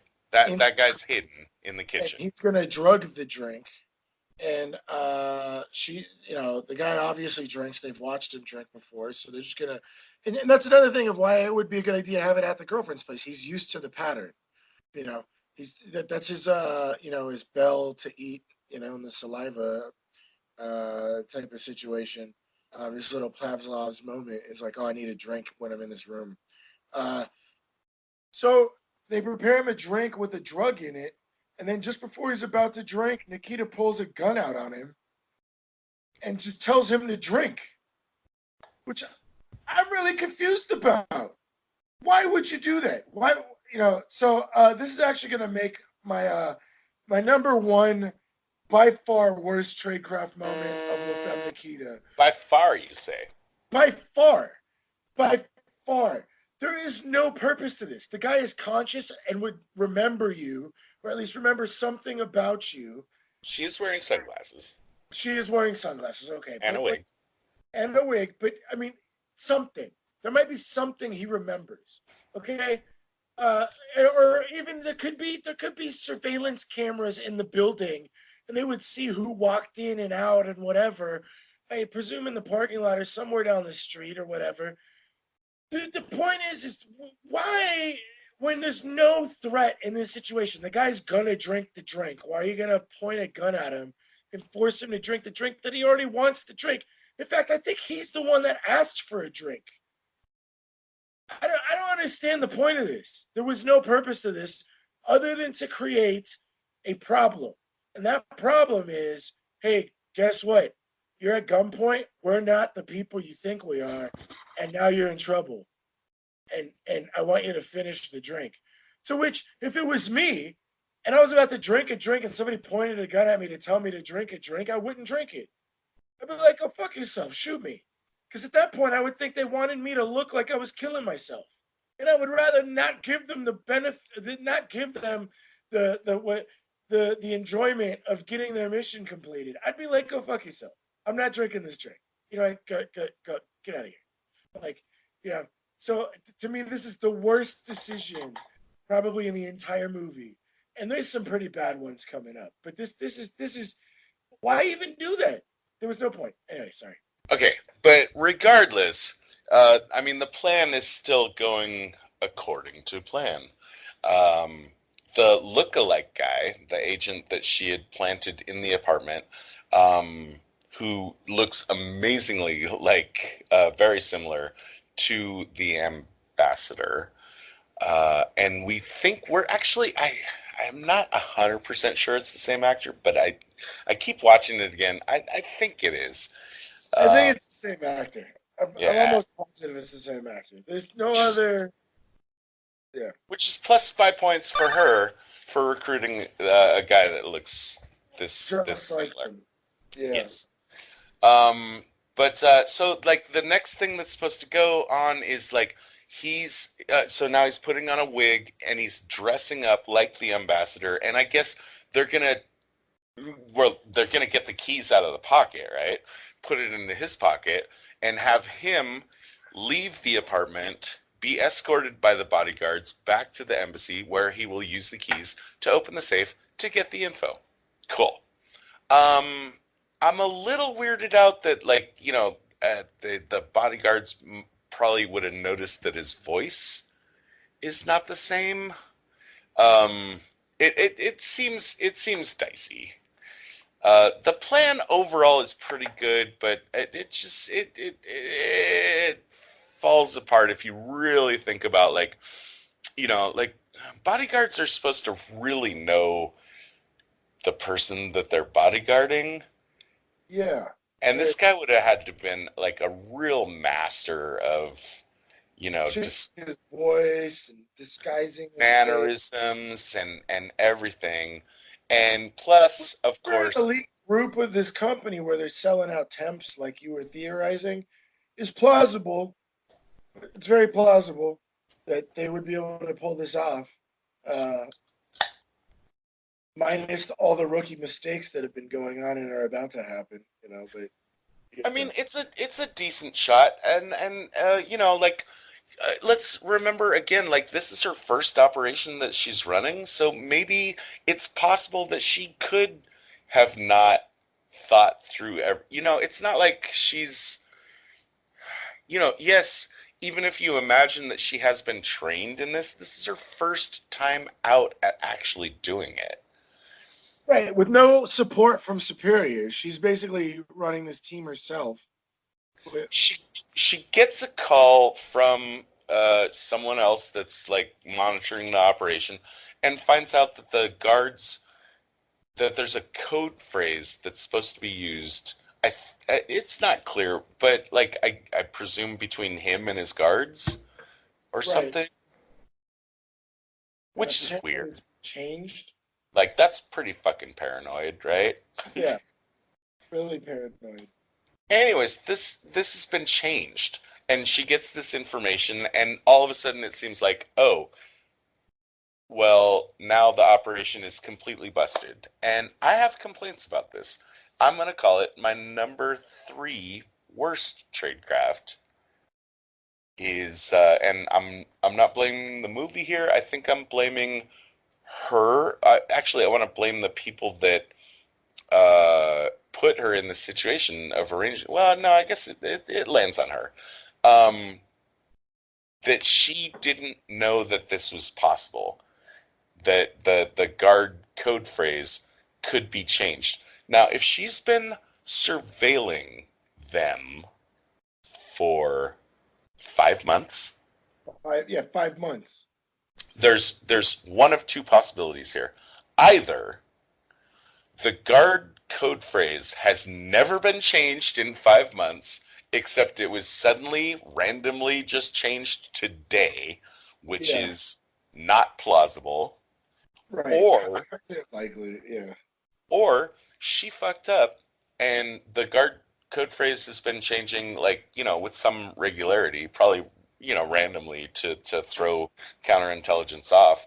Um, and that she never picked up on that and never thought it was a possibility. So minus, I'm gonna give, I'll put it on her. I'll put it directly on her, even though like she should have been trained better. I'm gonna give her minus 20 spy points for this.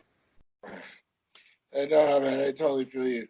However, I'm actually I'm gonna put this as my number three best spy tradecraft moments, and give the team some extra spy points because Which team? her team, the Okay. entire team surveilling. Because even though you saw that they never noticed that the code word could have been changed or has been changed or would have been changed, I'm looking at the fact that they had figured out a code word and were still surveying the situation well enough to know that it had changed and were able to call it in. And I think this is more of a cinematic thing than a cinematic just freebie than it is a tradecraft blunder, because this tells me that not only were they surveying the situation, determined the code word, but during the operation, they were able to determine that they've continued surveillance and have determined that the code word had been changed. So I I want see. to. Yeah, I see your point there. But yeah, I don't know. But hey, It's there's not to take away from your point, because you're right. How would they not be prepared for a situation like this? Other than it might be your first one, but some. it feels like too tiny of a tack in the shoe, like kind of like a little like stumbling block to suddenly like turn this very well 5 month planned operation into suddenly like possibly garbage. And Yeah, in as I said before, like the this final mission, it's the one part of Point of No Return that's completely different from beginning to end. Is totally different in Point of No Return than La Femme Nikita, and I think Point of No Return did it a lot better. The thing that causes the operation to go sour isn't like this tiny little like paper. Like I feel like this operation just tripped over a paper clip. yeah. That's how I feel about it. That's why I give it my. But I mean, I think there's worse. But that's why I give it my number three best bad tradecraft. But I like you can give it best tradecraft for someone's got her back on double checking her on this shit. Right. I mean, that's why I was, to me, like, they were actually still paying attention. They were like, it wasn't like they were like, oh, we got the code word, everything's fine. They try and use the code word and it goes south. They actually were still paying attention, and somebody on the team was watching, or was responsible to watch it, figured out that the code had been changed. But I don't want to take away from your point, because to your point, they should have been prepared for the off chance that it happened to be changed today. Uh, so we actually don't know if they ever figured out that there was a change in code words on a regular basis or not. We just know that it just happened to happen today, which is probably for cinematic purposes.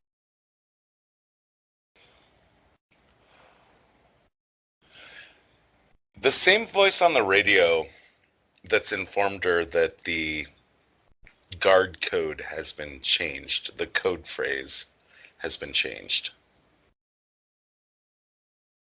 informs her after she says, well, what are we supposed to do now? She still wants to continue with the mission and maybe improvise and figure it out. She's told, no, we're sending in a cleaner.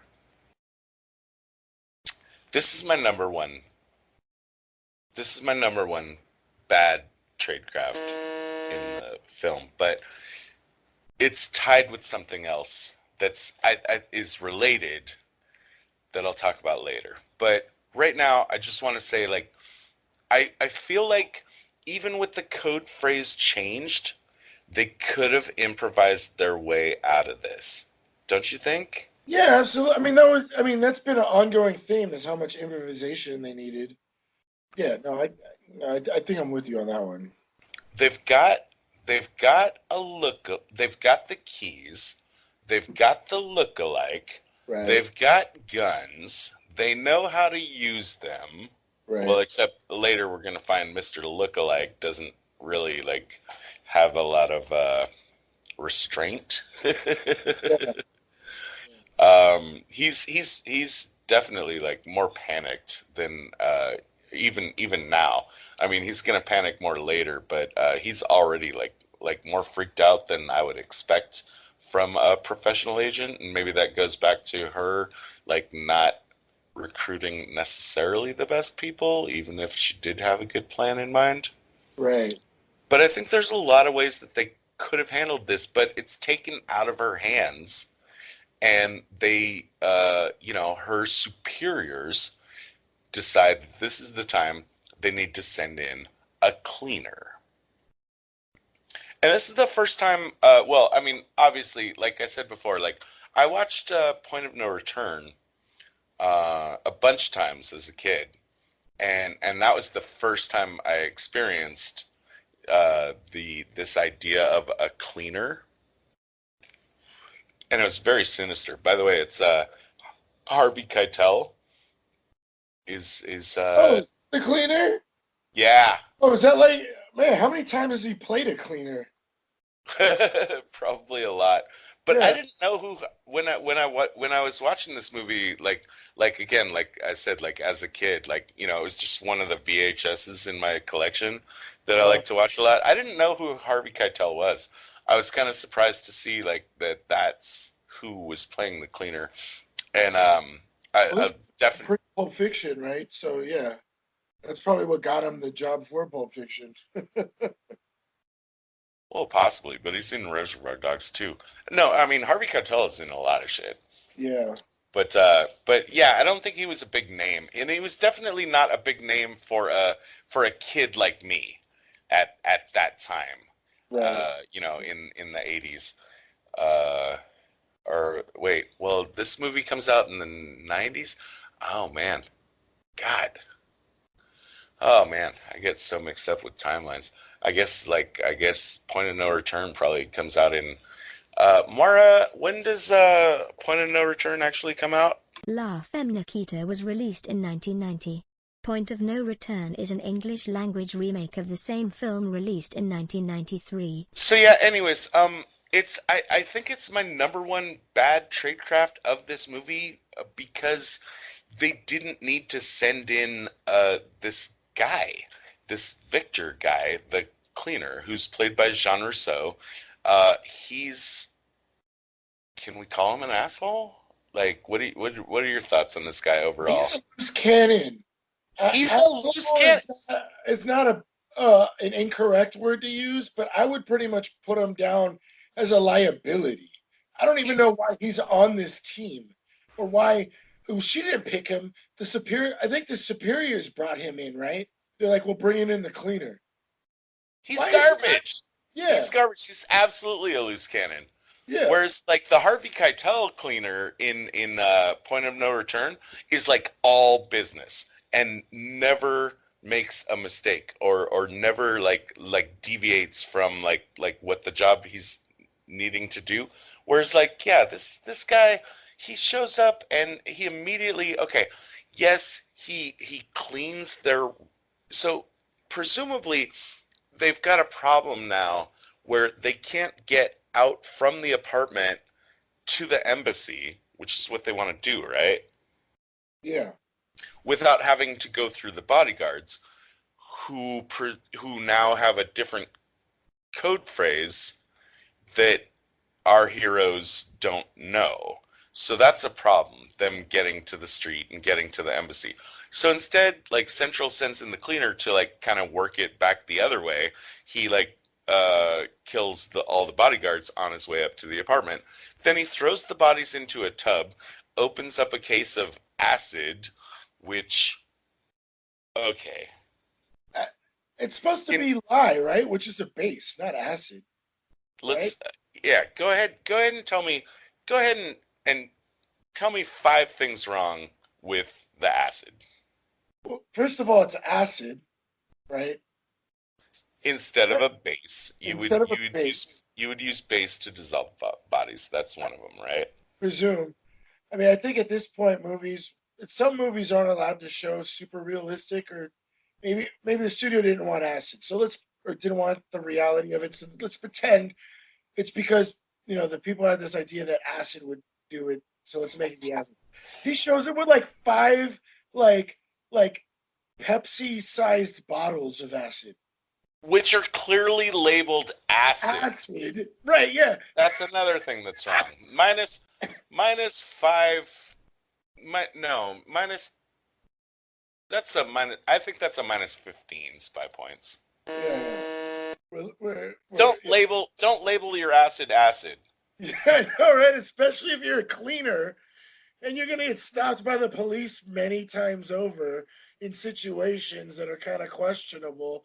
You gotta be like, "Hey, I got these Pepsi bottles." Oh, what are they? Oh, they're just Pepsi bottles. Why do they say acid on them? Yeah. Also, it's not enough acid. I mean, not even remotely. That's why I said he had 5 like Pepsi bottles. So we're talking, they're each like what, a liter, or they're 12-ounce bottles of acid. I think he's got like 5 or 6 bottles of acid. And they're like 6. So 6. Yeah, 6 12-ounce bottles of acid. This is not going to cut it.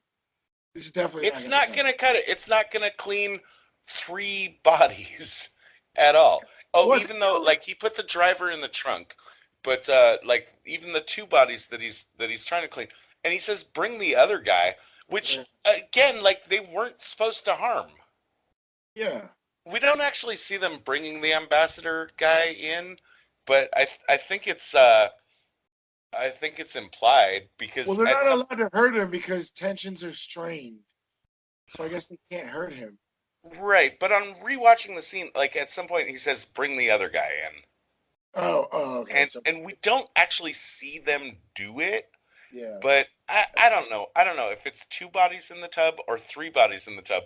But either way, he just starts like, okay, look, I've heard stories. I haven't done a lot of research on it or anything. I definitely don't know how the process of hiding the scene,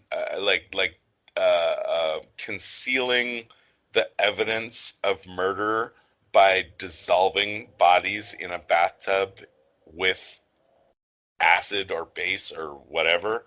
But it's not something you just throw them in the tub and start sprinkling fucking acid on them. It's an hours-long process. I think you're supposed to strip off all their clothes, not to get too grim on this, but I think you strip off all their clothes, burn those. This is not as much of an easier. Yeah. You chop them up into pieces. Yeah. It's something you do over like at least a day, probably like more. You don't just like throw some people in the bathtub and like sprinkle fucking Pepsi on them. Yeah, I know, right? Yeah. And then everything works out for you. It's yeah. But this is when we get our second switchblade. I knew it was coming. Yeah. So this is another moment of a type of a reality of a situation. I mean, it's not like a wonderful moment that gets hurt by the reality, but it's a new reality for her, where someone on her team is threatening her life. It's too much. You're out of your mind. This is too much. You know what? Forget this. You go to the embassy. He starts tearing off his costume. And the guy's like, the cleaner's like, get over here and help me. He's like, you know what? Forget this. And the lookalike pulls out his gun and tries to shoot the cleaner, which the cleaner then shoots him. I don't know why you would shoot the cleaner. The cleaner wasn't trying to hurt you. He was trying to clean up your mess. But I mean, I guess the best argument would be that, oh, this lookalike wasn't really anybody. He was just kind of somebody they leaned on and forced into this situation.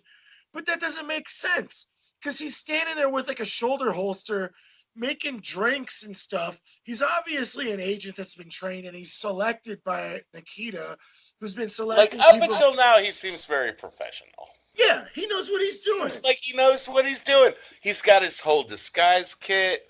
He's in place. He's passing her the drink, from the hidden spot. Drugs into the drink that he knows he's about to drug another human being.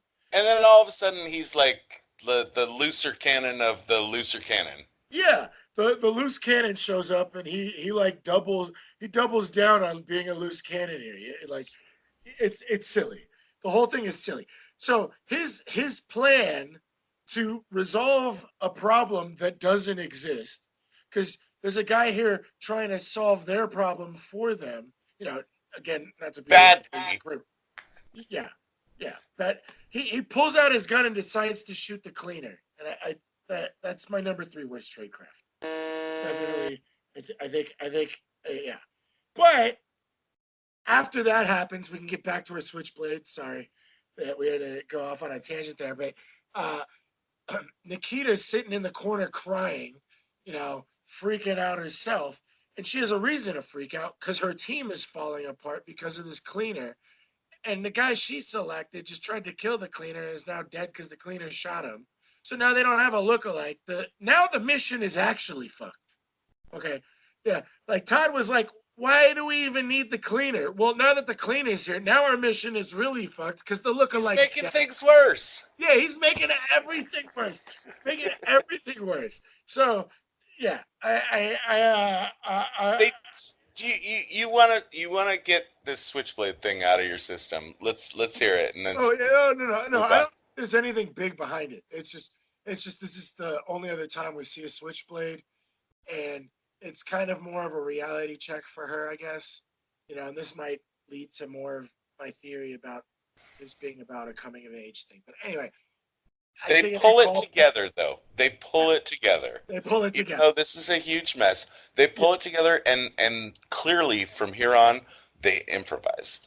Instead, now that we've lost our lookalike, she takes the place of the lookalike, right? She's actually got the right frame. And like the lookalike or the ambassador, he wears a fedora and a big coat and glasses. And we've always seen him that way. So, it's not that implausible to like just put her into the disguise. And then so now her and the cleaner are gonna try to finish the job on their own. Yes. They get to the embassy. Minus 5 guard points for the guards that like saw the ambassador leave with what is it? Guards? 3. Oh, the driver and 2 guards, yeah. Right. And come back with 0.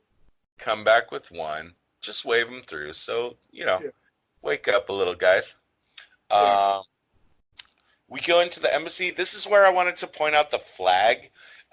You remember in The Men Who Knew Too Much, the 1956 version, we had that one flag that's draped over in the concert hall. Yes. And it's clearly like just no nation's flag.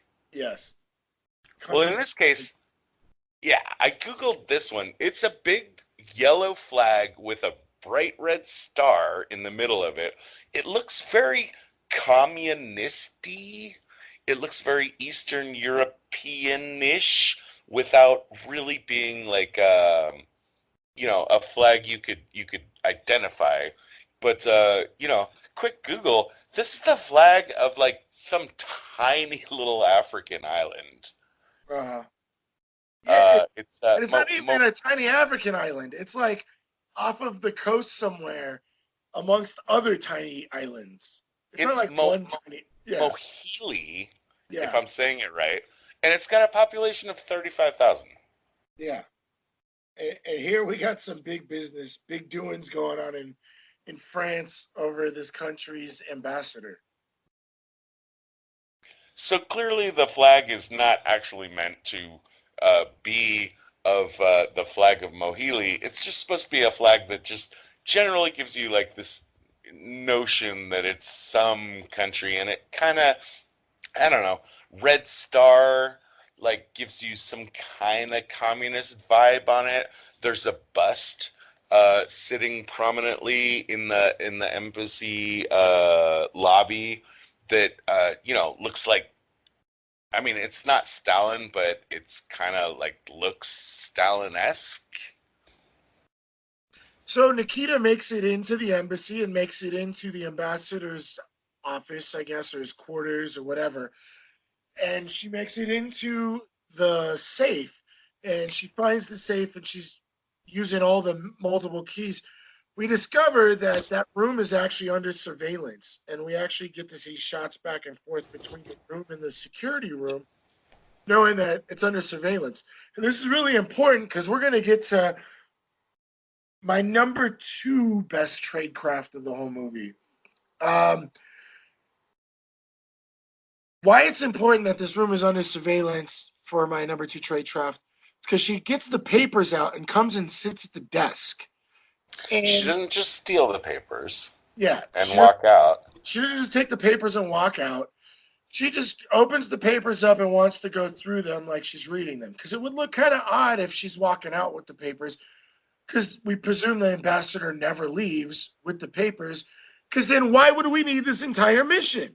We wouldn't. We would just catch him with the papers, right? Yeah. Now, he obviously leaves the papers there and learns whatever he needs to learn and then goes from there. But they're under surveillance, right? There's a security camera watching that room. So how are they going to get this information out without memorizing all of it? Well, we get our first spy gadget of the movie, or at least one like super crazy spy gadget of the movie. There's a camera in the glasses. And I don't know how she clicks it. Maybe it's in her hand somewhere, or she blinks, or who knows what. But the camera, the glasses just start taking pictures as she's going through the papers. So this is going to be my number 2 best tradecraft of the movie, is that they knew that the room would be under surveillance. So they had to come up with a way to take pictures, because it would look very odd if the ambassador shows up with a microfilm camera taking pictures, obviously like looking like a spy, and just showing up taking pictures of these documents.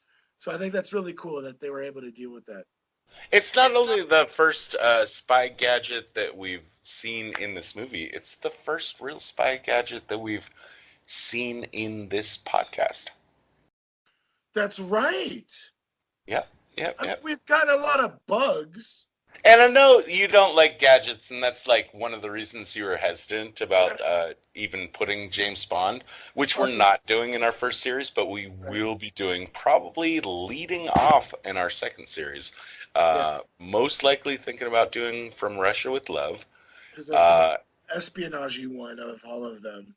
Right, yeah. That's our compromise for now, but as we've been going through these movies, I'm thinking we might need to do a little bit more 007 than I would have hoped. But Victor's outside. Yeah. Sorry, Victor. Victor, by the way, is the cleaner. The cleaner. Yep, he's outside. He's still just waiting in the car outside the embassy. And a professional. A guard looks. One of the embassy guards is like, why is this car idling here? Comes up and approaches him. And here, I think, is my number 1 best tradecraft of the movie. Because what Victor does is sit there in the car, in the shadows, and the guard's obviously approaching him. So clearly we have a situation, and he could be compromised. But what does Victor do? He rolls down the window, he waits, and he waits, and he waits. pulls out a gun with a silencer and shoots the guard. And the guard falls, but he just doesn't fall anywhere. He falls behind a bush. And the shot obviously shows this. It clearly, distinctly shows here's a guard falling behind a bush. So I was actually pretty proud of this moment for our cleaner, who's been bumbling around like a maniac this whole time. It's the one thing he does perfectly, in my opinion. I also love this too. He doesn't react. He rolls the window down, takes his shot, rolls the window back up. Done and done. And just take the shot. He waits till the guard walks to a place by the bush that's going to have it's perfectly executed. Yeah. This is the guy. This is the cleaner that we wanted to see. Yeah, that wouldn't ruin the mission. Yeah, right.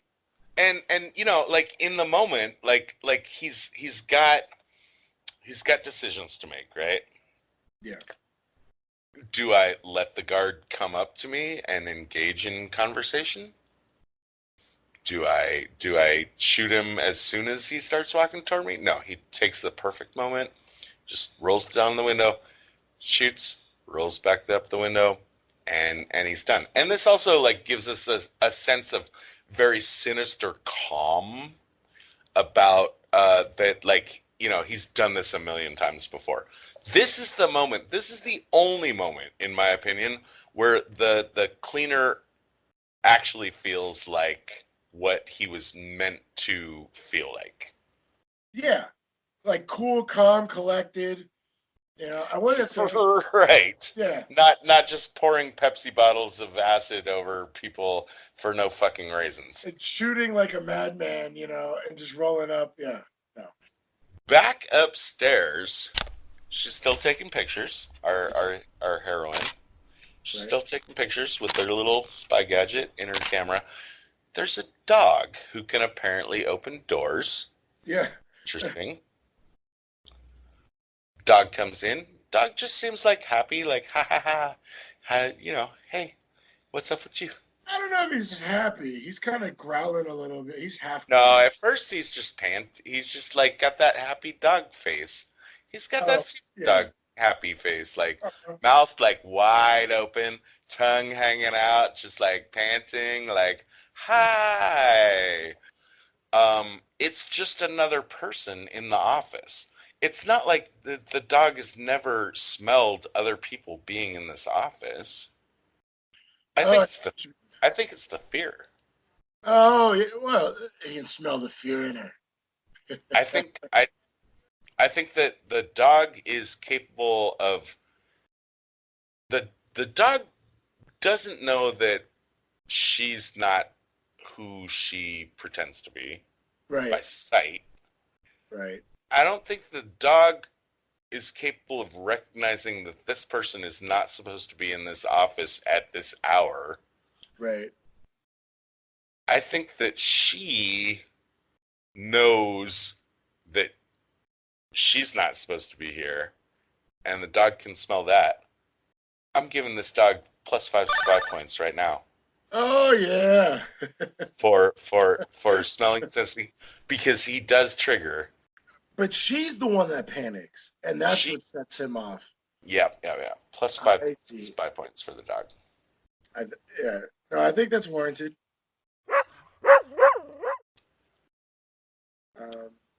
Now we go back to Victor, the cleaner. Right. Jean Rousseau. Okay. Well, I mean, she gets away from the dog, right? She does. Yeah. She gets the I believe she's got the information. She's makes it to the front door where Victor is waiting. At this point, you would think that they are gonna just like hop in the car and get away. She comes out and she's like, we have to go.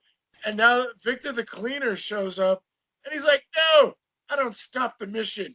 I keep with the mission. I'm going to clean this whole place up. Like, and this is probably the most, what are those, like, on the nose lines, or like, what are those, cheeky, cheeseball like 80s action lines. I never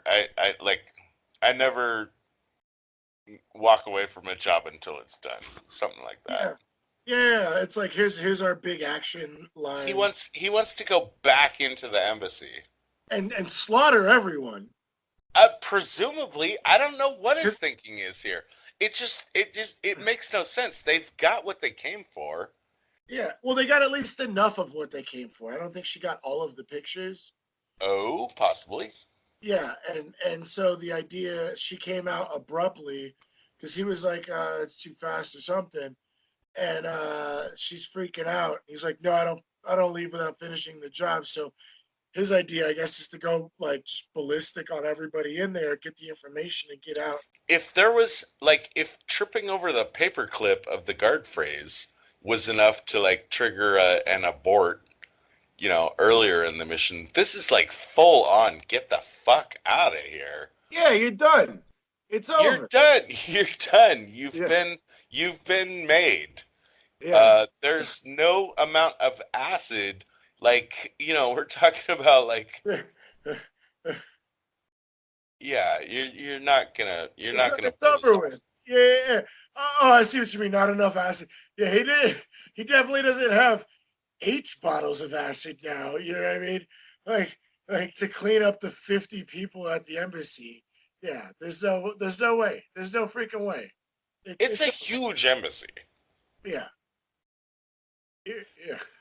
That's why this is my tide.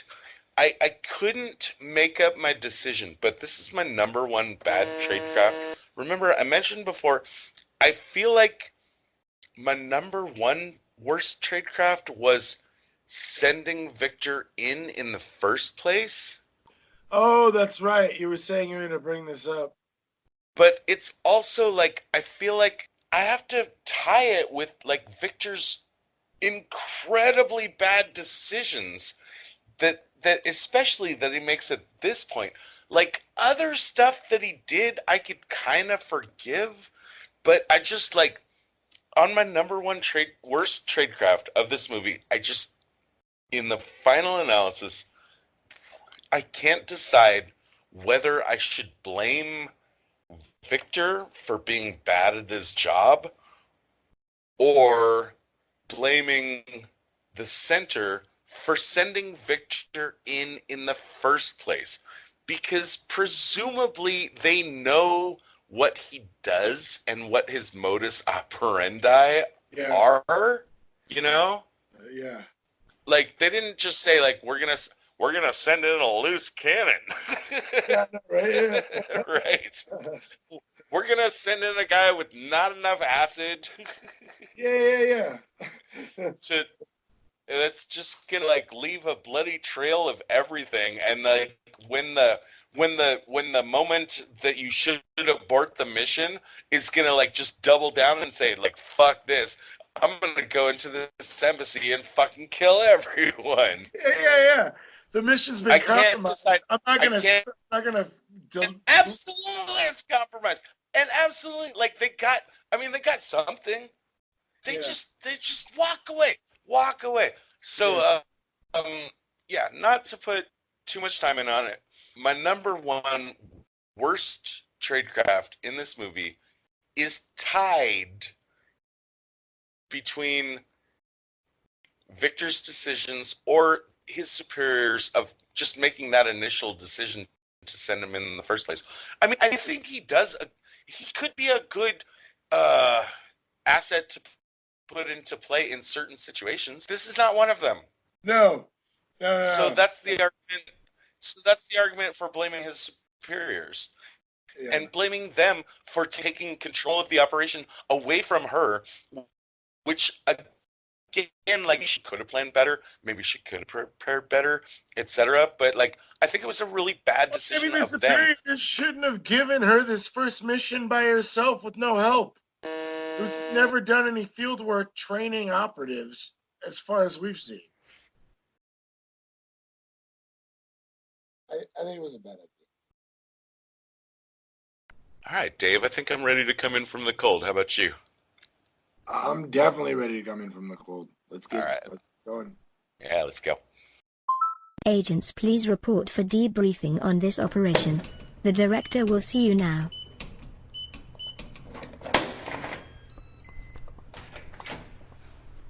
So overall, my feeling about this movie, I've seen it probably. This is my first time seeing this movie for probably, I don't know, God, I don't know, like 20 years. But I remember like loving this movie, and of course, like I said, in that scene with the Og and at the hotel, I love that moment. But I have this theory that about Leon the Professional, that Leon the Professional is actually a prequel to this movie. And one of the reasons I think that is this whole shot where the training guy was supposed to like teach her how to use a firearm, and he's like giving her instructions. She just picks it up and shoots at the target and like blows out like all the best parts of the target. And the training guy's like, have you done this before? She was like, not on paper. Or have you been taught this before? She's like, not on paper. And that's the first moment that really sparked this to me. Like, and and I don't know what it was, but it was that moment. And even though I haven't seen Leon the Professional for a while, it's been a long while since I've seen it. Um, I think it's been about 7 years since I've seen Leon the Professional. Uh, but I remember when I had seen it, I was wondering, well, how come we never got a sequel to this? There's even been interviews with like Natalie Portman about how she would be willing to do it, but only if Luc Besson would have been willing to do it, and he refuses to do it. And I wanted to see her like, do better in life, but it like it kind of didn't. Something was off, you know. All the other fans wanted like Matilda's revenge, Matilda the Professional. Oh, right. Yeah, of course. Yeah, from that type of an audience, I guess. But I'm like watching this movie, and that moment like really, I was like, well, wait, how did she? How do you get this junkie who kills a cop like point blank range, who's like a master marksman all of a sudden? And I get it. So what's the theory of the case though? Like what's the narrative? Like so here we go with looking at Leon the Professional. That entire movie is about a girl whose entire family was just like slaughtered, and now she's and her father figure wasn't an amazing father figure to begin with, and he's involved in all kinds of weird stuff. And now her next father figure that kind of takes over is like a real life hitman, and that real life hitman dies protecting her, from these guys. He basically takes over like kind of a caretaker for her, and because it's involved with organized crime, he has to basically protect her life and goes like ballistic on all these guys. So not only does she have her entire family slaughtered, she now has her surrogate father slaughtered. And the movie I think ended with her going to a school and planting that plant she was carrying around while she was with Leon. And then it just ends. And we don't really get much after that. And that's why I think that's why Luc Besson never wanted to make a sequel. I thought originally when I read up on this, it was for like artistic reasons. No, I've made all my points in this movie. No. It's not because of artistic reasons. It's because he already made the sequel. He made the sequel like years before that. And that sequel was La Femme, Nikita. And I think that's what's going on here. Seeing it again, older, and watching like tons of other spy and assassin movies, I think it still holds up. I think it's very well done, as a movie, despite all of our just tearing apart all the tradecraft in it, But I think I'm gonna give it a 3.5. I think it still really holds up. I think it still really holds up, but I think a lot of the tradecraft is a little unbelievable, and the typical late 80s, early 90s, like shoot 'em up like scenes and just like things going ridiculous kind of like throw me out of the story. But for the most part, I think it still holds up cinematically, especially with the story with the boyfriend. So, and with Bob, the sexual tension with Bob. and her kind of coming of age and deciding for her own to lead her life, um, and I guess grow up in adulthood. I guess is what's going on here. But yeah, so I'm gonna go with a 3.5. What are your thoughts? The movie, the James Cameron movie True Lies, was based on a French film, Uh-huh. and uh, while listening to it, a bug in my ear came up that like French films are almost always about two things: um, culture clash and a, uh, I'm not who you think you are. Like there's like really like identity issues seem to be a big part of French film. And Well, that this was has got huge. Yeah. yeah, this has got that one like in Aces, like True Lies is it's a story about like a secret agent, or like especially like True Lies itself, but also like the French film that it was based on. It's basically like a secret agent that's lying to his wife about not being a secret agent, and then she has an affair with a guy that's not a secret agent that's pretending to be a secret agent. And those like themes of like identity and what we tell each other, like the people we care about, like run deep through La Femme Nikita. But La Femme Nikita, like it's also like it's not so much about that story as it is so much about like spectacle. I did want to nail that one down. I'm sorry, I know I'm rambling. La Femme Nikita, it's a good movie. It's a good movie, and it's also like kind of I think an important movie. I think this is a movie that really like breaks open the doors of like this idea of, we've already talked about like the everyman that's drawn into the shadowy world of espionage, but this notion of the neophyte that is not only drawn in but trained. I think this is a really important movie. I don't think I know there's not exactly direct parallels, between this and the Bourne Identity, but I I, I think there's something there with that, and I think there's something there with like Kingsman. Um, Oh, definitely in Kingsman, because you have a neophyte in that gets trained. yeah, absolutely, right. Yeah. Um, Because the typical spy story, or I guess theory, or I guess lore is, you get the Yale graduate like we saw in The Company, where that's the typical recruit. You get the Yale College kid who's looking to be like big in society, and they get recruited into this like dark, shadowy world. Versus like I this, you're taking someone off the streets and putting them into like a very I guess sensitive situations. I think it's one of the first movies where we get a real female badass.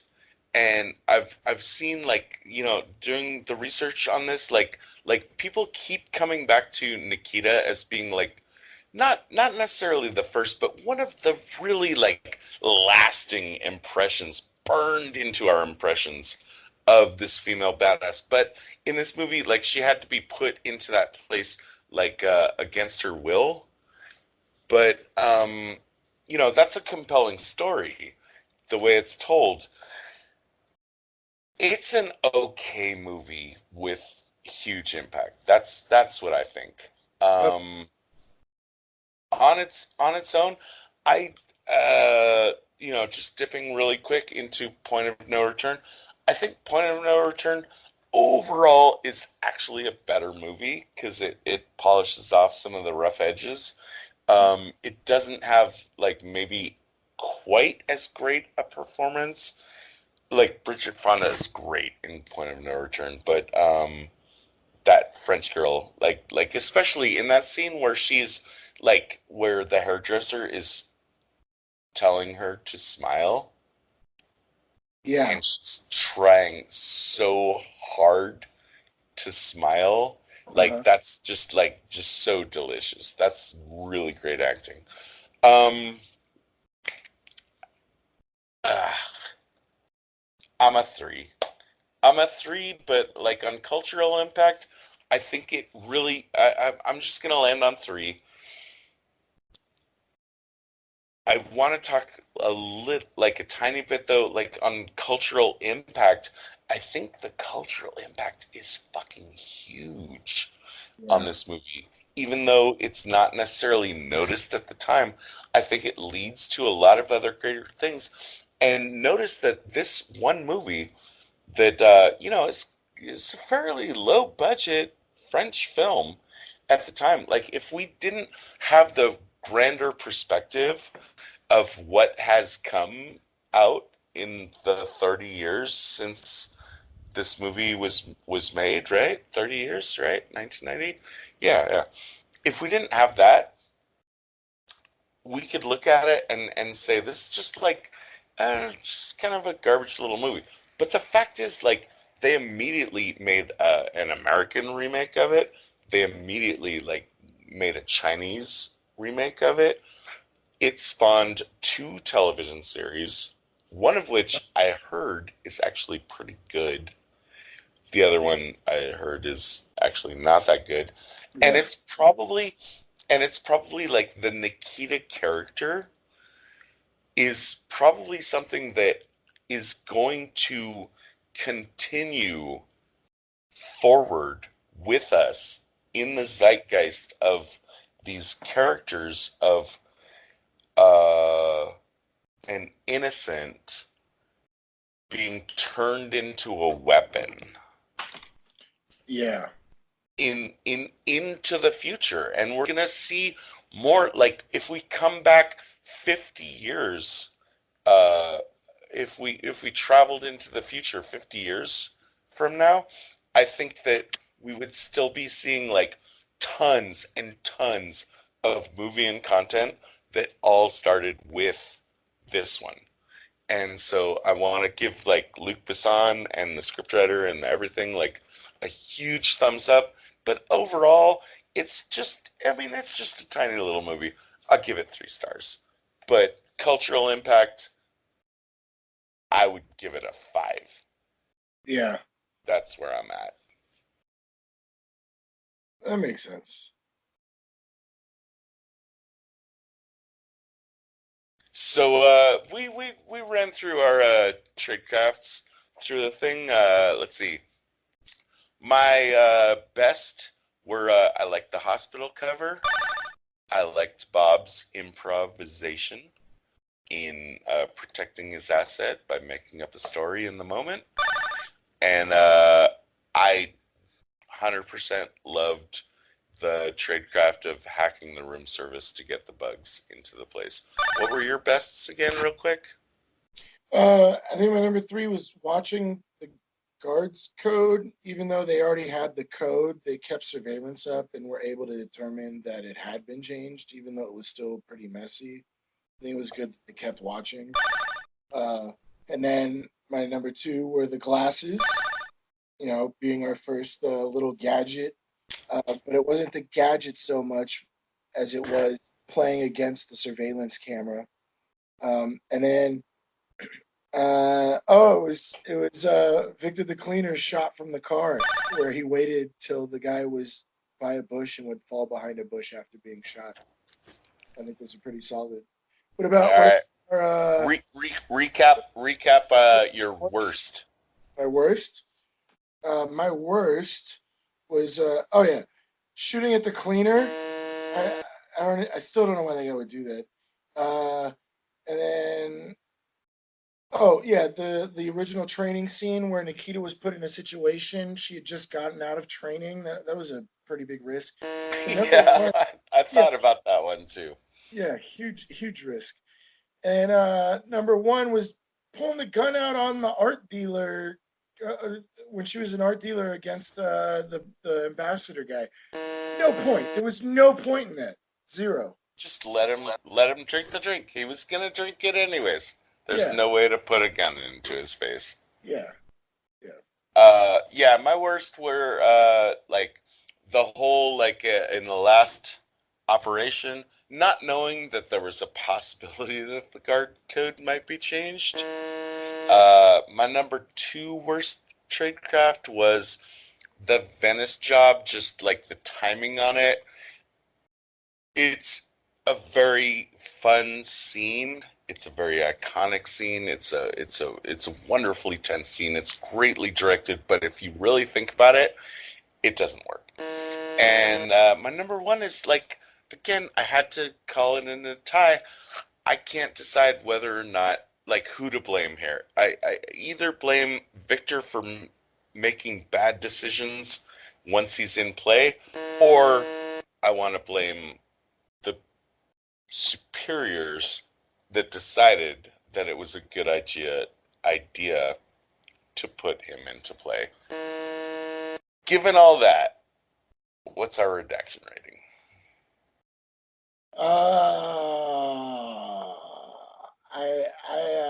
Remember, one means a very realistic spy movie, and 5 is pure fantasy. What do you think?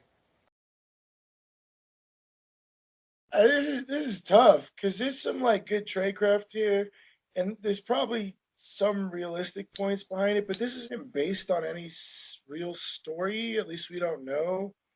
I don't know. I think I'm gonna go with like maybe a 3.5 or a 4. Probably a 4. A 4 sounds good. Yeah, a solid 4 sounds good. I'm good with a solid 4. Like there's some realistic-ish kind of stuff going on, but like, you know, like number 1, like the whole idea of like pulling a junkie out of nowhere and faking her death and training her into like that's a big no. Like, let's not do that. Yeah.